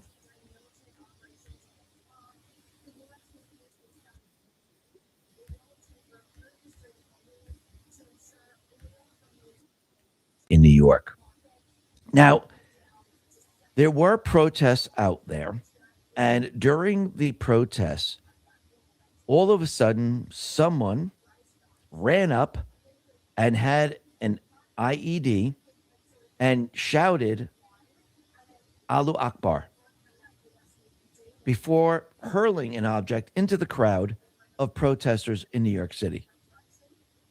Now, once again, who are these individuals? Well, it looks like they have been radicalized by ISIS, or they've like what ISIS has been doing, and they're on board with it. But Mike Lawler says, to give a full context of what happened yesterday, the 2 individuals arrested for throwing a homemade explosive device filled with nails have admitted to authorities they were inspired by ISIS. In other words, they were radical Islamic terrorists. As mayor of the largest city in the world and the greatest target of terrorism, you need to confront this head on. Don't just call out one group of protesters and not the other group. And certainly don't ignore the background of those responsible. White supremacy and radical Islam are equally bad. That shouldn't be hard to say. By the way, you should be calling on Schumer and Jeffries to fully fund the Department of Homeland Security. So basically, the mayor is not calling out the Muslims who are inspired by ICE. He's only calling out Jake Lang, who organized a protest outside Gracie Mansion, and he called him a white supremacist. So it's only one-sided. That's all they want you to hear. They don't want you to hear the other side.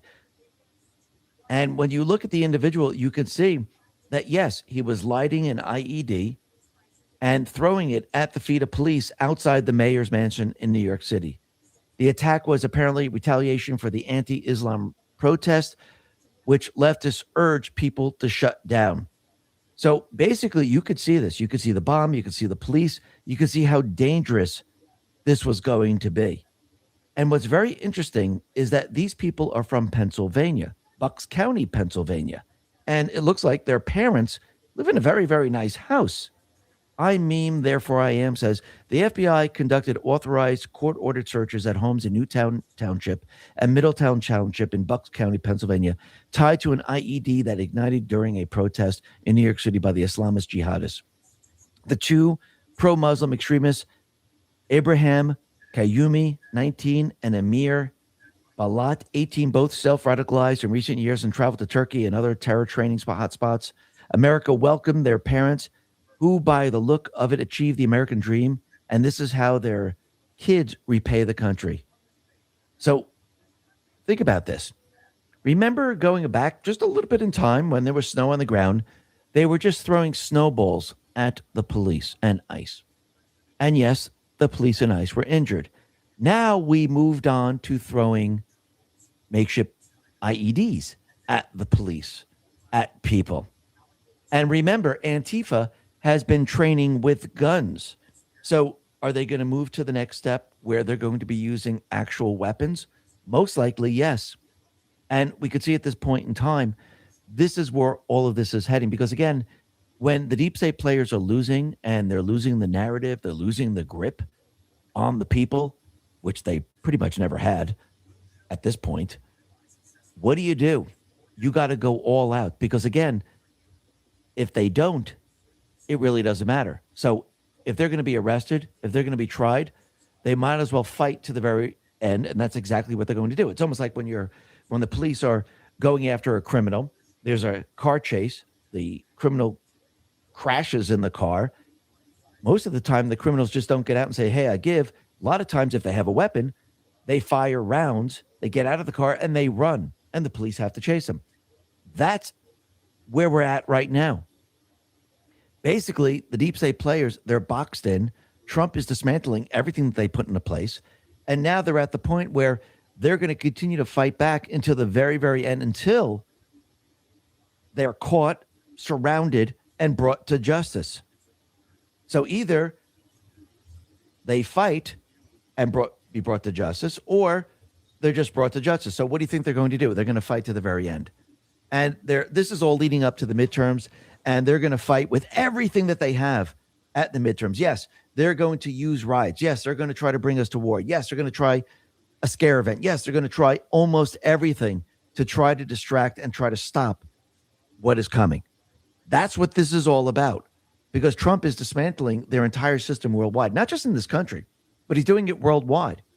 Because again, he needs to make sure that the people are safe. Because when we go after these people, when we go to arrest them, when we want accountability and we want justice, we can't have Venezuela intact. We can't have Iran intact. We can't have the terror training camps intact. We can't have the cartel intact. We can't have MS-13 gang members roaming around, Tren de Argua roaming around. We need to take care of this first if we're going to bring these people to justice, because we've got to make sure that these people can't do us harm, because that's what would happen. If Trump went after these people and we started to arrest people in this country, do you think they would unleash Tren de Argua? Do you think they would unleash MS-13? Do you think the cartels would fight back? Do you think terrorism would reign across the globe? Absolutely. Take what they did in 2020 just to win the election, just to cheat in the election. They unleashed a virus across the world. They coordinated with the WHO. They coordinated with HHS. They coordinated with other governments. They coordinated with the CDC. They coordinated with all these entities and the fake news to convince you that this was very, very deadly. And that was just to overthrow the United States government. What do you think they would do if Trump, at this point, went to arrest every single one of them? Do you think they would destroy the world? Yeah, that's what they would do, because they don't care. They would use nuclear devices. They would use the foot soldiers. They would use everything that they have, because at that point, they just don't care. That's why Trump is minimizing all of this. That's why he's doing this. Yes, and there's other agendas associated with this, because you have to remember, everything was supposed to be shifted towards China. So he's also, at the same time, shutting down what they were preparing and actually isolating China. And this is going to be a very big problem for China. It's going to be a very big problem for the deep state players. And at this point in time, you could see that the deep state players, they're in trouble. And once again, you can see the mayor is not really telling the full story. And Cynical Public says, let me give you the plain facts on what happened in New York City. A small group of protesters led by Jake Lang held a protest entitled Stop the Islamic Takeover of New York City. Stop New York City public Muslim prayer outside the official residence of New York City Mayor Mamdani. Two jihadists threw homemade bombs at the protesters, which failed to explode. The New York City police took the jihadists into custody. That's what happened. Don't let anyone lie to you about anything else. That is the fact. And what's very interesting is that Mamdani, he cannot receive any type of intelligence from the intelligence agencies. Why is that? Well, Mike Davis explains. Because of his wife's support of terrorism, New York City Mayor Mamdani cannot receive a federal security clearance. He's a national security threat. We can't trust him to work with U.S. intelligence agencies to protect New York City. He must resign, or Kathy Hochul must remove him. So basically, his wife was supporting Hamas. So, and this is a very, very big problem. So he's not receiving any type of intelligence whatsoever. And once again, I think Trump knew from the very, very beginning that eventually what would happen is Mamdani would implode on everything that he's doing. And we could see it's already started. The people of New York already are watching this, watching it very closely. And you can see it's going to get worse and worse as time goes on. And those two individuals, Attorney General Pam Bondi says they've been charged with ISIS-inspired terrorist charges attempting to bomb a protest in New York City. She says, we will not allow ISIS poisonous anti-American ideology to threaten this nation. Our law enforcement officers will remain vigilant. Absolutely. And you can see that this is just the first step. And yes, these people, they've been brainwashed. They've been radicalized.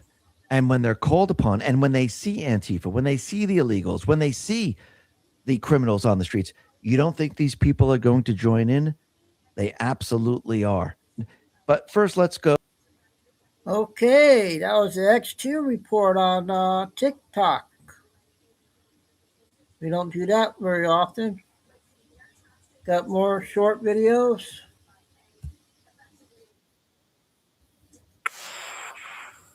Who they have? Take DNA tests. Both are wrong, both are dangerous, and both must be confronted. Bro, who the fuck are you talking to? Like, who are you talking to? Because I know you're not talking to us. You don't even live here. Okay, you're not the president here. Or maybe, I don't know. That's up for debate as to what's all going on with that. But you don't go here. Who are you talking to? Confront these nuts. Okay, the only reason that they're asking you to take a DNA test or suggesting that maybe you should is because you all claim that you own this land through blood right. And now the questions here is to whether or not you're even really Jewish. I'm not going to claim either way because I only listened to that interview. I don't know if you're Jewish or not. I don't particularly care. What I have been learning about today, though, is the Crusades. And that's a really interesting topic because I often wondered why Christians don't control the region to which Jesus was crucified and died and then rose again and then the tomb. Why? Because that's like, that's where like all that happened. That's like the basis of Christianity, right? So I often wonder why there's not more Christians out there in Jerusalem or out that way than not. You don't run shit here. You don't run shit here. And I think that needs to be said really, really loudly. You don't run shit here. You're not supposed to be. You address us. It seems like a lot more than our own president even does. You address us quite often. You addressed us like every other day right after Charlie Kirk died to make sure that we understood that you didn't kill him, which like, who are you going to confront? What? Fuck you, dude. Fuck you. Fuck you. Oh, your tiny hat shit you got going on. Like everybody's super tired of it. I'm fucking tired of it. Like I'm fucking tired of it. I just watched a documentary about New Jersey and I'm going to have to, I might play it tomorrow night. I don't know. About all of these Jewish people that live, I think in like New Jersey or something. And they all are on welfare, which means I pay for their existence as well. So who the fuck are you talking to? You talking to them? You talking to Tucker Carlson? The last I heard, he was a Christian, like Crusaders type Christian. Like he's pretty Christian as far as his beliefs. So who the fuck to? I've had about up to fucking here with this guy. I've just enough. I have had just enough. Watch your mouth. Hey, she had a wild one there today.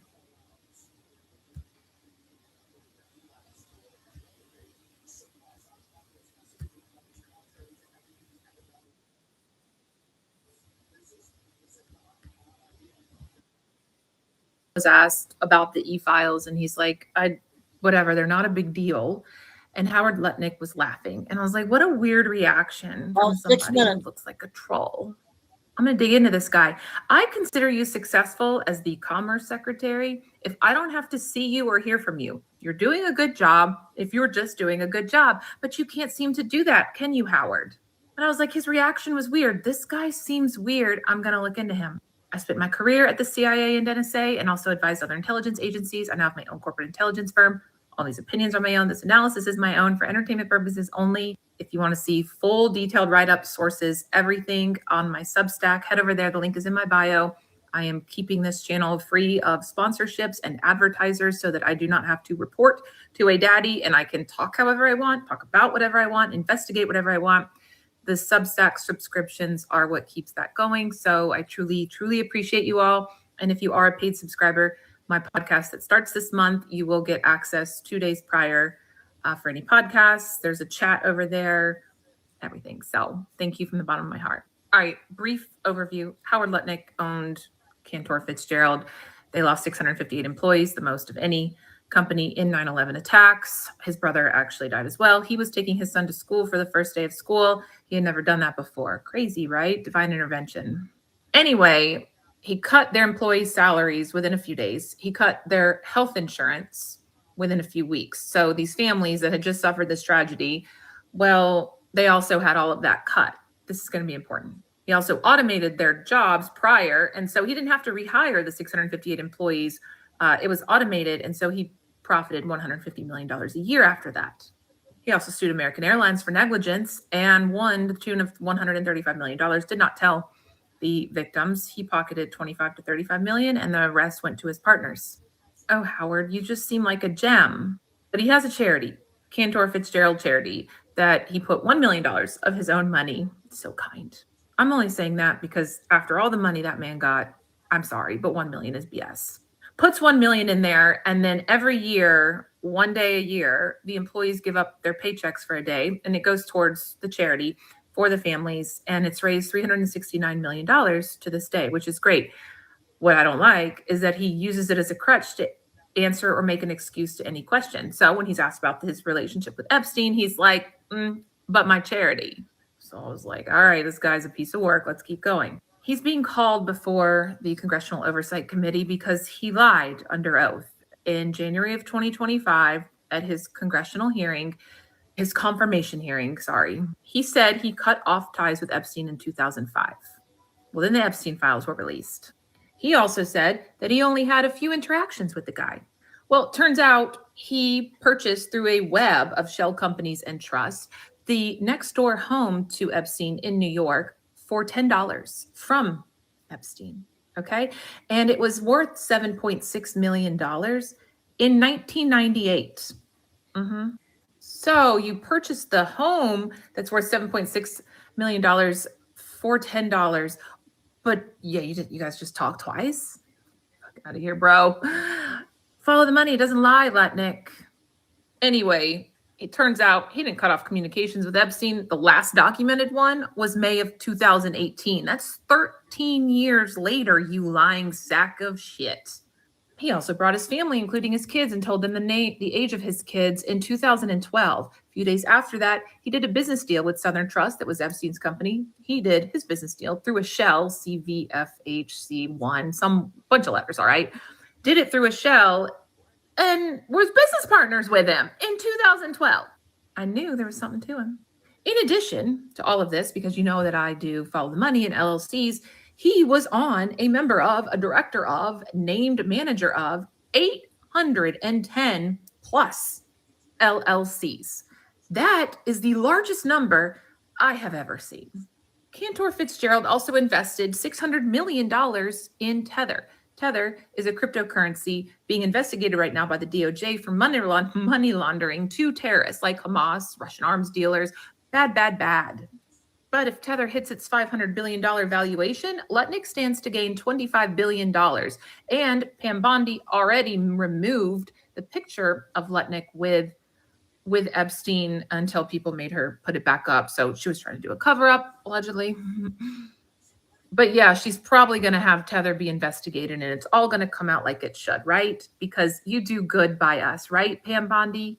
Don't worry, girl, you're next. You're tomorrow. So he buys Tether. He also, as the Secretary of Commerce, sets policy for crypto. But it's okay. Before he became secretary, you have to divest. So he just divested, but he just moved it all over to his 27-year-old son. I'm going to do the full write-up on this, and I'm sending it to the senators and the congressmen who are going to talk to him at this hearing, question him. Because literally, WTF, Howard. So he's not only a liar, and a POS, but he's greedy and in a position that makes policy that he then benefits from. How is this allowed? It's all right, though. Stay tuned, because tomorrow we have Pam Bondi. Howard Lutnick first came. Okay, our former CIA worker there today. She does good.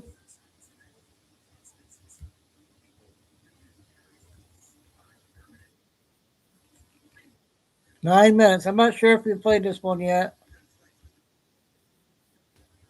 Remember that face. That's James Carville, the Democratic National Committee spokesperson for many years.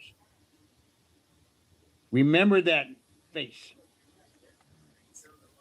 Hey, everybody. HG and HD for EPAC. It is March 9th, the year of our Lord, 2026.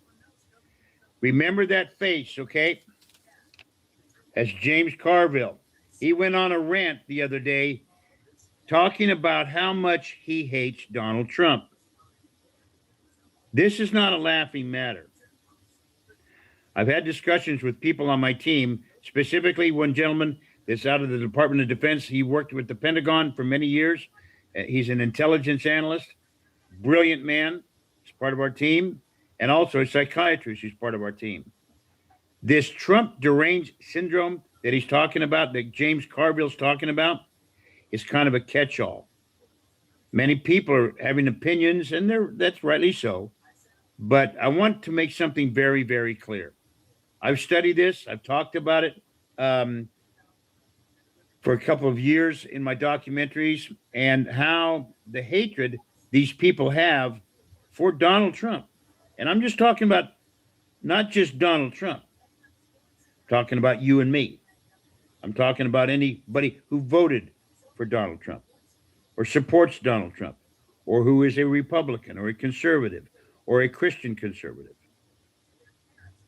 These Marxists, these ultra-left wingers, these James Carvilles, they hate Donald Trump and you and I so much that it literally alters their ability to think rationally.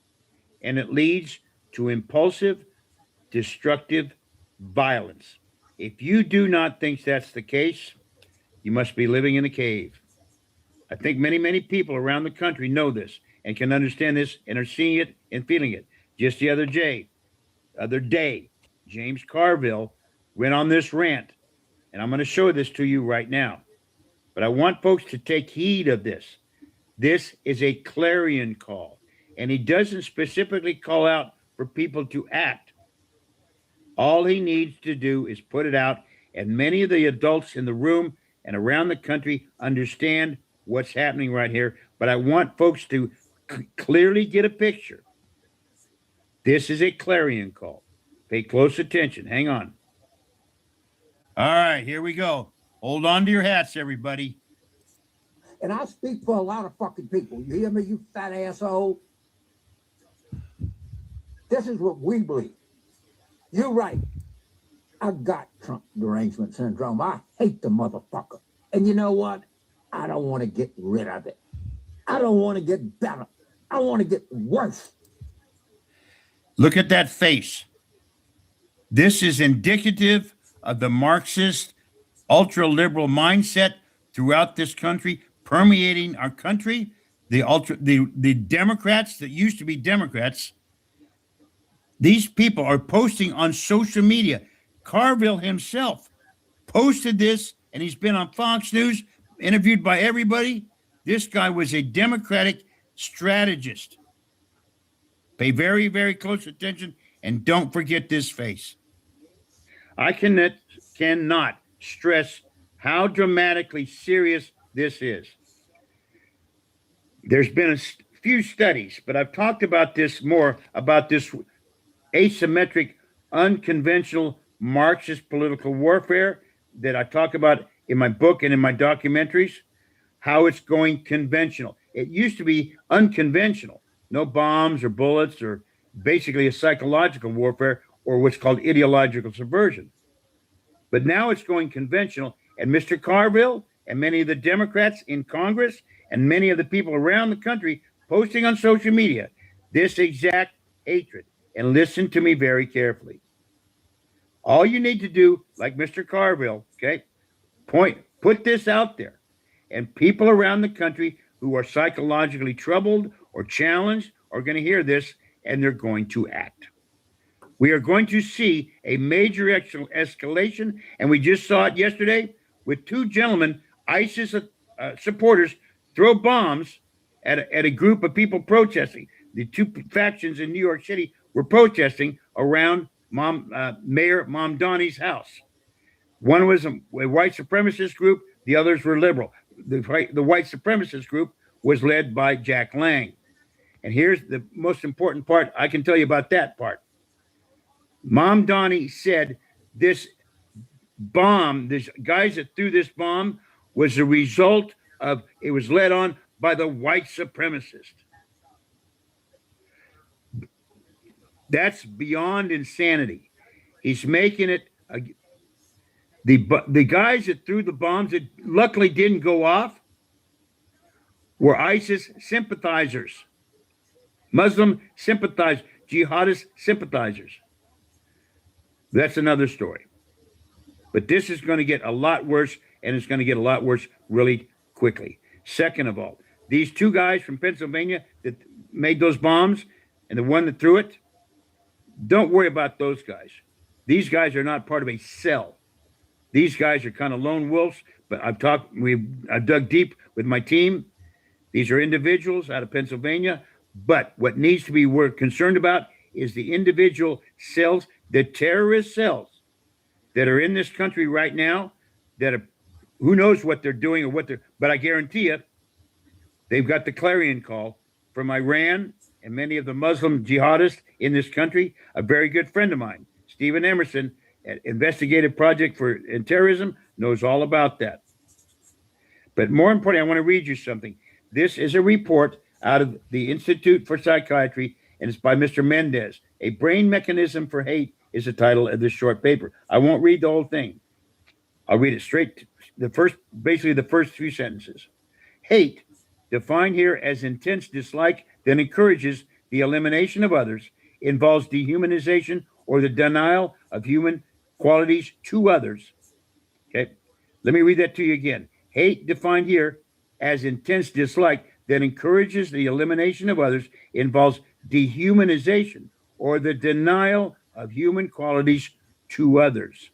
Stay with me. Despite the importance of understanding the neuropsychiatry of hate, clinicians and investigators have devoted relatively little effort to this study in the last few years. This is the most important part. Stay with me. A review of the existing, albeit limited, literature suggests that hate depends on sufficiently dehumanizing others in order to permit their elimination. Let me repeat that last sentence. A review of the existing, albeit limited, literature suggests that hate depends on sufficiently dehumanizing people like us, others, in order to permit their elimination. This is what I call going conventional. James Carville put out the clarion call, the hate syndrome. Trump deranged syndrome is just a catch-all, and they kind of make light of it. This is not anything to be taken lightly. This is going to escalate now. Look into a term called morto per la libertad. These Marxists no longer are accepting just to burn stuff down and rattle their cage and throw stuff. They're willing to take people out. Mr. Carville just gave them the clarion call. This is going to get intense. People like us, conservatives, Christian conservatives, are no longer safe on the streets. But more importantly, we will win this war. We just need to be vigilant, be safe, think, don't be stupid, don't act, don't react, just pay attention. Heighten up what's called situational awareness. Be aware of your surroundings, especially in the inner cities. We will win this war, but it's going to get intense. God bless. Okay, TikTok guy does news last night.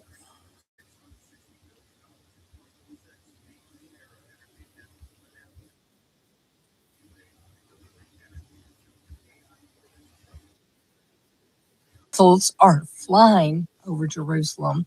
The Temple Mount is on lockdown, and everyone's like, this is it, the tribulation. Chill. That 7-year doom countdown, it's not real. Not from Jesus, not from the Bible. 1830, John Nelson Darby, an Irish dude, invents it. Rapture escape, then hell on earth. The early Christians, they saw Revelation as history.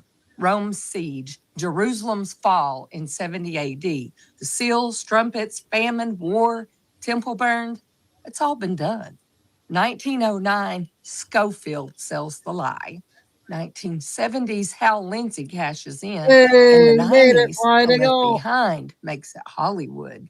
But your end times, just 200-year fan fiction. Want the real deal? I'm dropping Revelation Unlocked. Seals, trumpets, bowls, no fear, no charts, just what John saw back then. Drop series below. First video tomorrow. Let's ditch the panic and read it right. Minnesota lady. All right, let's do a Benny video.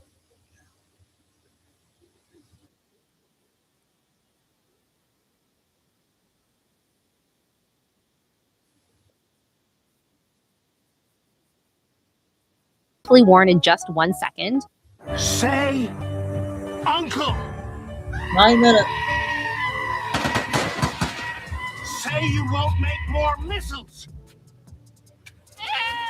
Okay, guys, President Trump has just rocked the world once again with an announcement on the war in Iran, which he says is over now.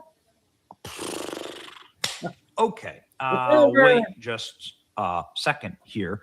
President Trump just minutes ago was planning on dropping the Moab on Iran, saying that it might go nuclear, demanding only unconditional surrender when Iran can't fight any longer. But now Donald Trump is saying, I think we're good here. It kind of matches what he said this weekend, and we'll give you all the breaking news right now. This is what President Trump posted on Saturday, saying Iran, which is being beat to hell, has apologized and surrendered to its Middle East neighbors and promised that it will not shoot at them anymore. The promise was only made because of a relentless U.S. and Israeli attack. They were looking to take over and rule the Middle East. It's the first time that Iran has ever lost in thousands of years, and surrounding Middle Eastern countries, and they have said, thank you, President Trump. You're welcome. Iran is no longer the bully of the Middle East. They're instead the loser of the Middle East, and will be for many decades until they surrender or more likely completely collapse. Okay. So Donald Trump promised that Iran would be hit very, very hard today, and they were. All of Iran's oil depots were blown up, and it was like literal Dante's Inferno, hell on earth. And President Trump is now planning on seizing some of the islands that they use in order to export their oil. Very interesting stuff. Nonetheless, here's what President Trump said literally minutes ago in a phone interview. President Trump speaking with this, I think it's a CBS News reporter. Yeah, there we go. President Trump told me that the war could be over soon. I think the war is very complete, pretty much. They have no Navy, no communications. They've got no Air Force. He added that the U.S. is very far ahead of its initial 4 to 5 week estimated time frame. President Trump, the war is very complete, is now the #1 headline in the world right now. Again, from minutes ago. Phone interview with CBS News on Monday, President Trump said the U.S. war with Iran could be almost over. I think the war is very complete, pretty much, the president said, speaking at Doral, Florida Golf Club. Iran has no Navy, no comms. Their drones are being blown up all over the place, including their manufacturing of drones. The U.S. military said it struck over 3,000 Iranian targets in the first week of the operations. If you look, they have nothing left. There's nothing left in the military sense, says Trump. Late Sunday, Iran announced that Ayatollah, the new Ayatollah, the son of Ayatollah Khomeini, would replace his father as Iran's supreme leader, but nobody's seen him because apparently he was horribly injured in one of the bombings. I have no message for him, none whatsoever, the president said, adding that he has someone else in mind to lead the country. Commercial shipping through the Straits of Hormuz, where about 20% of the global oil supply flows, has effectively ground to a halt. The president said the U.S.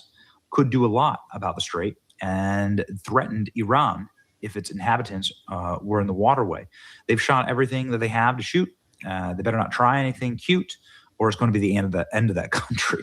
If they do anything bad, it would be the end of Iran. You never hear that name again. Donald Trump said, goodness gracious. Start thinking it over. Whoa. Mr. Trump initially estimated that the war would take a month to complete. We're very far ahead of schedule. Then President Trump talked about actually taking over the Strait of Hormuz as the Department of War posted just this image, no mercy. Whew. Okay, ladies and gentlemen, let's go ahead and see. Well, how's the reaction here? Well, the reaction's been extremely good. You can see that, well, the stock market has turned green on this news. NASDAQ is absolutely exploding upward. The Dow Jones has also absolutely gone parabolic and erased all of its losses on the day. Whew. So the markets are loving this. Trump floats ending the war in Iran after mysterious call with Vladimir Putin. Could this potentially be part of what Trump's strategy is here? Because on the same day, today, like there is now rumors that America is going to stop its sanctions on Russian oil. Will Vladimir Putin get something out of this, where they'll stop funding Iran? They'll help do a regime change in Iran or support that. And then the Russian economy gets opened up to Western investment again. Maybe.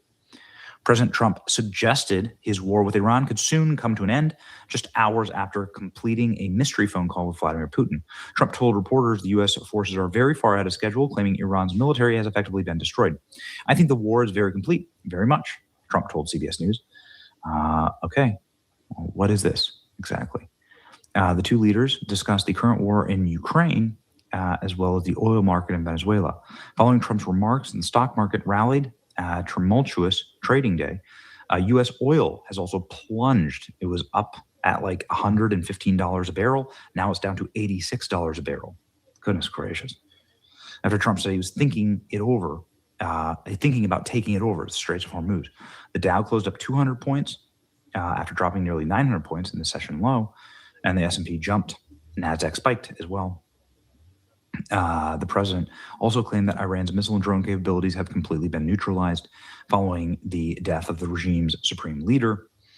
And reports are that while President Trump is having a great time, here's the Donald and the Beast. The reports are that Mojtaba Khomeini was reportedly severely injured. One of his legs had to be amputated. And he's not even aware that he's supreme leader. Yikes. Okay. So, I mean, not great, obviously. Markets jumping at the news that Trump thinks the war is complete. Again, is he using this as a proxy for Putin? It's very fascinating. I didn't actually know this until reading this article right here. Trump's latest remark comes as he held a call with Putin. And the Russian president shared a proposal to quickly end the war. Oh, okay. So we end our war in Iran, they'll end the war in Ukraine? I don't know. That's kind of awesome. Something like that. We stop sanctions on Russia, and Russia will facilitate, like Russia's Russia and China, but China's such a dodgy ally. Russia's like an ally of Iran. They could really facilitate, they could truly facilitate change here. I don't know. This is fascinating. Okay, I guess we'll see. The Trump went farther by telling close aides he would support killing Iran's new supreme leader. Mojtaba, 56, the second son of the Ayatollah, was announced as his successor. but he ain't doing too well, according to these reports. Anyway, U.S. ceasefire in Iran. Looks like the betting markets are very excited about the potential ceasefire in Iran. The possibility is exploding. The markets are exploding. All good things, ladies and gentlemen, must come to an end.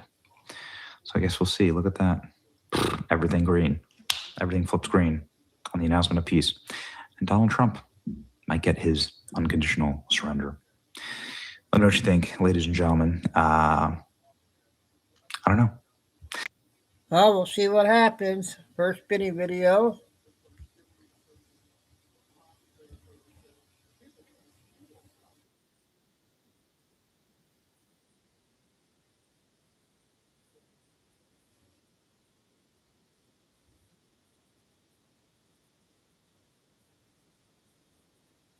Here for these updates, and we'll see you soon.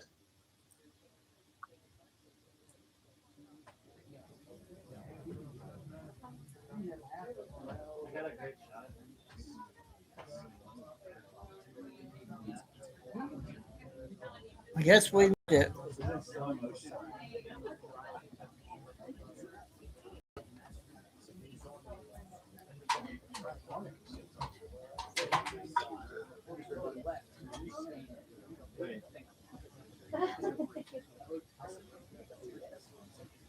Can I get a photo of that? That's AP, right?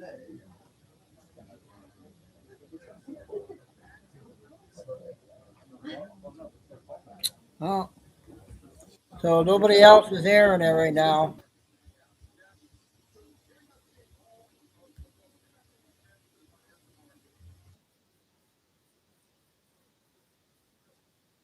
Oh, wait. Yeah, I forgot I had this one. Hey, Sandra. Well, we are here in New York City's Upper East Side neighborhood. We're actually a couple blocks down from Gracie Mansion, which, yes, is the home of New York City Mayor Zohran Mamdani. Right now, officers are investigating a suspicious device that was found in a popular park nearby called Carl Schurz. We've seen officers block off this area to traffic, and we've got members of the NYPD bomb squad and another command unit that are out here. Again, a suspicious device was located in a nearby park. Someone called it in. I'm told this by a police source, and now officers are investigating. No one is being allowed to drive through this area. And we've also seen we've also noticed that officers have bomb sniffing dogs that are moving through this area on side streets, going by homes just to look and see whether anything suspicious is uncovered. Obviously, this comes at a very heightened time for people who live in this area, because we know a terrorism investigation is underway after the FBI says two suspects brought homemade bombs to an anti-Muslim protest in New York City on Saturday. Thankfully, neither detonated, but police have said one of them could have caused a devastating loss of life because it contained a substance called TATP. We also know the investigation into these two suspects has now expanded into Pennsylvania, where police say the two men were from. We know overnight there was a controlled detonation at a Pennsylvania storage unit where officers also found more homemade bombs. And now the latest update coming here out of New York City today, the Upper East Side neighborhood, just a couple blocks down from New York City Mayor Zohran Mamdani's official residence, Gracie Mansion. Officers telling us a suspicious device was located in a nearby park, and now they are investigating. Again, all the streets have been blocked off to traffic, and we're watching as bomb sniffing dogs move through this area. Residents that I'm speaking with are definitely on high alert. They're concerned and they're confused. Right now, we don't know whether this package that was noticed in the park is anything serious, but certainly officers have every reason to take it seriously and thoroughly investigate this, because again, on Saturday, police say two suspects brought that now live. Okay, another incident from New York. I got another video from our TikTok lady, Lucy. About 4 minutes. Don't worry, we got a little about a half hour or so, and I'll be back. Me more then 1 minute you know who I support. And you also know that I get banned, muted, struck down, and taken down quite a few times by the TikTok gods. So what I'm going to do is I'm going to tell you this story in a very happy TikTok way. That way, hopefully, they won't flag it, mute it, strike it down, or ban me. Okay. Do you know what satire is? Alrighty, good. So read between the lines and don't send me any HATE emails, okay, or messages, because read between the lines. So apparently, some very upstanding citizens, but not of this country, of another country, that were here visiting, but not officially visiting the United States, decided that they would help some people out by, when those people logged onto their computer, they would let them know that there was a virus on their computer by sending them a message. And then they would have those people, especially older people, call a number to get some help. And then they let them know that their bank account, oh my goodness, had been compromised, and they were there to help. Get where I'm going? I hope so. Hang on. Butthole soap. Let me throw that in there so I'll keep going. Butthole soap, TikTok shop. Okay, so the old person calls in to the citizen of another country.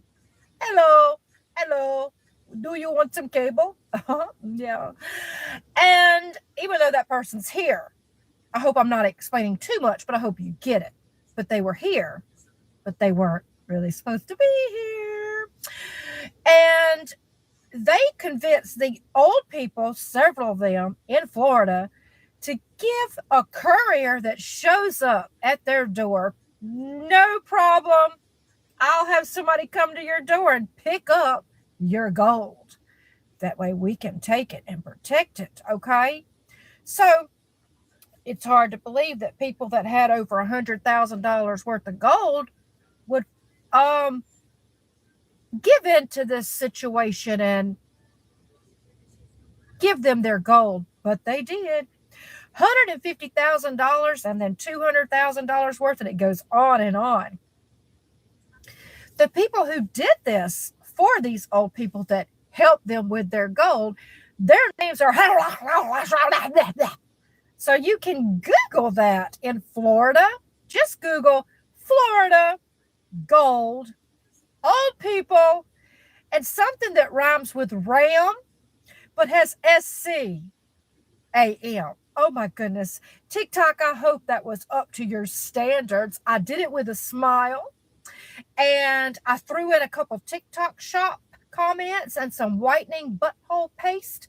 So I hope that this gets out to all my followers, and I hope that the ones that don't follow me can read between the lines. Do your little Googling. Take care, guys. Good afternoon. Okay, we got our second one. We got two short DJs, and then I got one more after that. We'll get three in. Q video just came out. So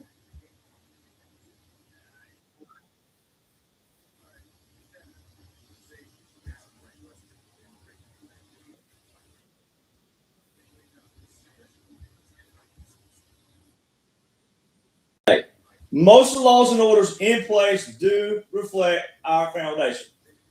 So therefore, you got to know what? You got to know the foundation before you can know if they reflect it or not. So the resolution required a plan. That is your 45-47. 6 minutes on this one. But the resolution cannot be bigger than the problem. Well, that alone right there should tell you that most of the voices that you're listening to are nothing but hot air and stale Cheetos. A lot of people now, I'm not knocking those people in their life and who they are, their birth date and where they were born and who they are and their personalities and all that other stuff. But if they don't know what's going on right now, it's no different than sedition. If they're misleading Americans with nothing but drama and propaganda that does not elevate you, it does not motivate, elevate, and sharpen your skills, it's no different than sedition. Now, is it really sedition? Are they really blatantly doing it on purpose? Well, if they knew what was going on, which they can, to me, they should at least be scared with it. They should at least be hit with a scare that, hey, what you're doing is sedition, by the way. When you say, dear Mr. President, we don't want to go to war, blah, blah. Well, you're showing that you don't have a clue about military strategies, military tactics, unconventional warfare, irregular warfare, and rightfully so, because you've never been in it. You don't know anything about it. But when you're trying to say something out there, like you're this face, this voice, and then all these people are liking and loving it, then all you people are showing you don't have a clue. You don't have respect. You have no gratitude.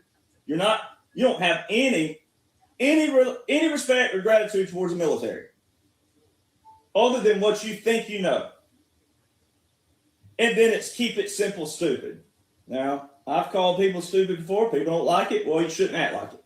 But that actual quote, keep it simple, stupid, is not in reference to calling people stupid. In reality, it probably should have been reversed. It probably should have said keep it stupid, simple. But the guy who coined it, it was keep it stupid, simple. So keep it simple, stupid. There you go. I like it the other way around. I don't like calling people stupid and dumb, but when you act like it, well, you probably, So attitudes. So anything that's promoting fear and confusion, that's zero foundation. If they're saying anything that promotes fear in any kind of way, they have zero foundation themselves. Because how is it that I have #1 best-selling books? It ain't because I did it. I'm self-published. We have not promoted it. We have not advertised it. We hadn't gone to any publishers. The people made those books #1. I don't have advertisement or anything on any of my pages. Zero subscription. Everything I give you is service beyond my service, but I also got an opportunity outside of service, but still kind of what they call involuntary service. So opinions without solutions, hot air and stale Cheetos. All right. Constructive criticism must have construction. People like me don't want to hear all your stuff. I get people all the time, all over my Facebook and Instagram, sending me video. I don't need it. I wrote the dang book. And I show you all of my colleagues, and I show you all the good people out there who know what's going on. The quality, wholesome people. It's not a lot. It's not a lot, but what's the Bible show you? One Moses and all the people in the wilderness, do you know their names? Did they name their names? No, they didn't name their names, did they? But you know about Moses, don't you? So why would someone like me, who's written a book, well, come on, I mean, think about it. You're not giving me any construction at all. Okay, you could say, well, you should tone down this and that. Should I? I mean, that's what brought me here. Go back. I had a message not long ago. You've changed who you are. I ain't changed anything. August 24, 2022. Department of War intercepts video, makes it go globally viral. All right, I got all that confirmed to me. All right, I was put here from that aspect. There's some other factors over here you'll learn later down the road when it's appropriate and it matters because it's not about me. But August 24, 2022, you might want to go back and watch that video. I hadn't changed a bit. I was yelling in that video worse than I've ever yelled anywhere in any other video. I'm still the same person. All right. So you probably want to realize that, hey, you might not like me, but I am consistent. So there's that.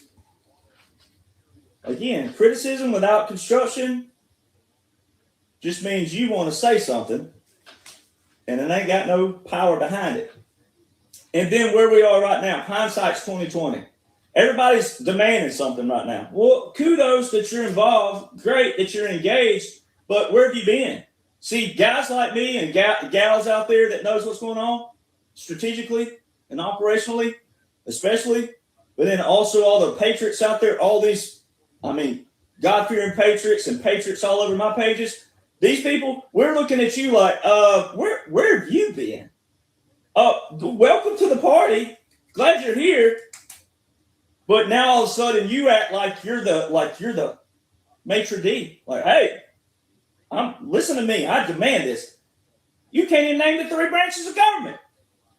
Calm down, Karen. Right? So, like that. And it's the same thing. I like to use analogies, metaphors and analogies. Like an analogy, like your check engine light. A lot of people, your check engine light comes on, you drive around with it. Well, it drives okay. It feels okay. Yeah, might be minor, but sometimes that minor can grow, right? And all of a sudden, misconstrued and manipulated. Okay, I got one more.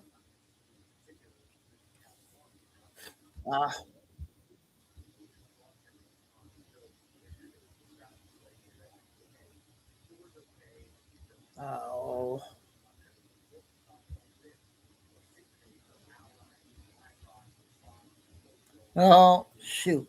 I'll go ahead and finish up with Q video.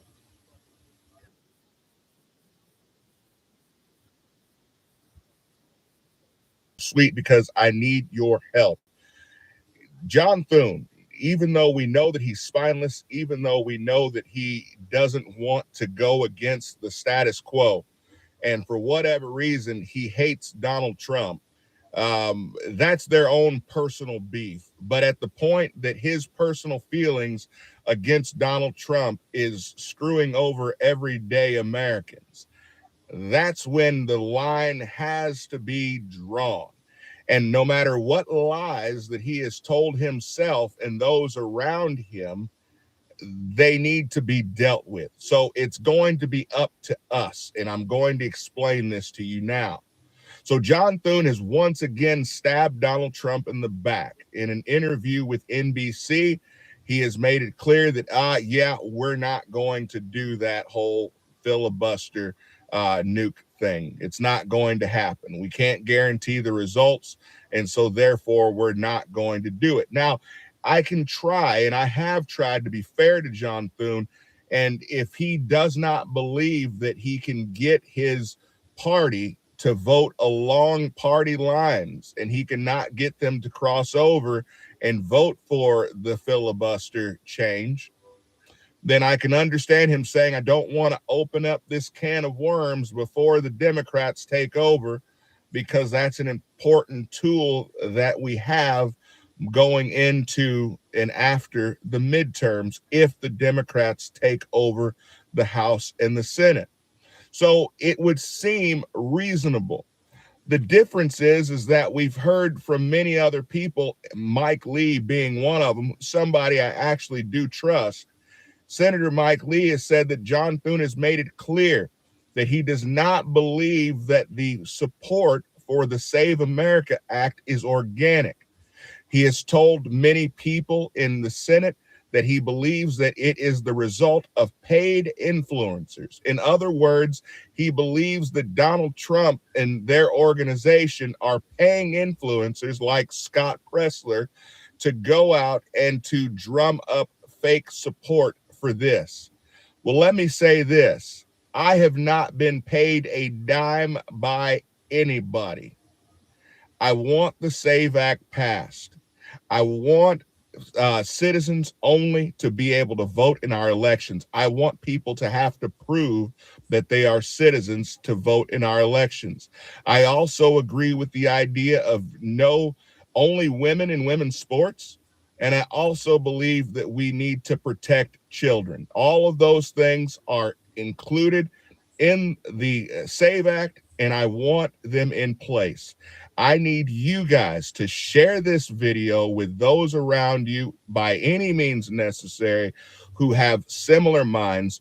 We must call our senators and let them know that we are not being paid to say this, but if they do not pass the Save America Act, that we will stay at home this winter. And that's just all there is to it. That we will do whatever we have to do to primary them, to get them kicked out of office, or stay at home altogether. but we will not deal with a group of people who claim to represent us, but then when given the opportunity to represent us, they refuse to do so. Do your job. This must be the message to every single Republican in the Senate. We represent on this channel alone every single state in the union. I want everybody to call, spread this message. We all need to bombard them with calls and let them know that this is not paid influencers. This is real Americans wanting representation. I'll see you guys next time. Make sure you subscribe. Be blessed. I'll see you soon. Okay, we'll do all the 15-minute videos tonight. I got about probably 5 15-minute videos. So take a break and back about 6 o'clock after dinner time. So I'm glad we got some people in chat, because I know mostly are working. I knew came in, Lucy, Carol. Kay's probably working. So everybody have a good afternoon, and we'll see you after dinner time. God bless. Love all. Remember, please hit the like. Stay safe, stay strong, keep the faith, and never give up. First show of the day, and we'll sign off, Chico and Dude. Guys, we'll see you soon.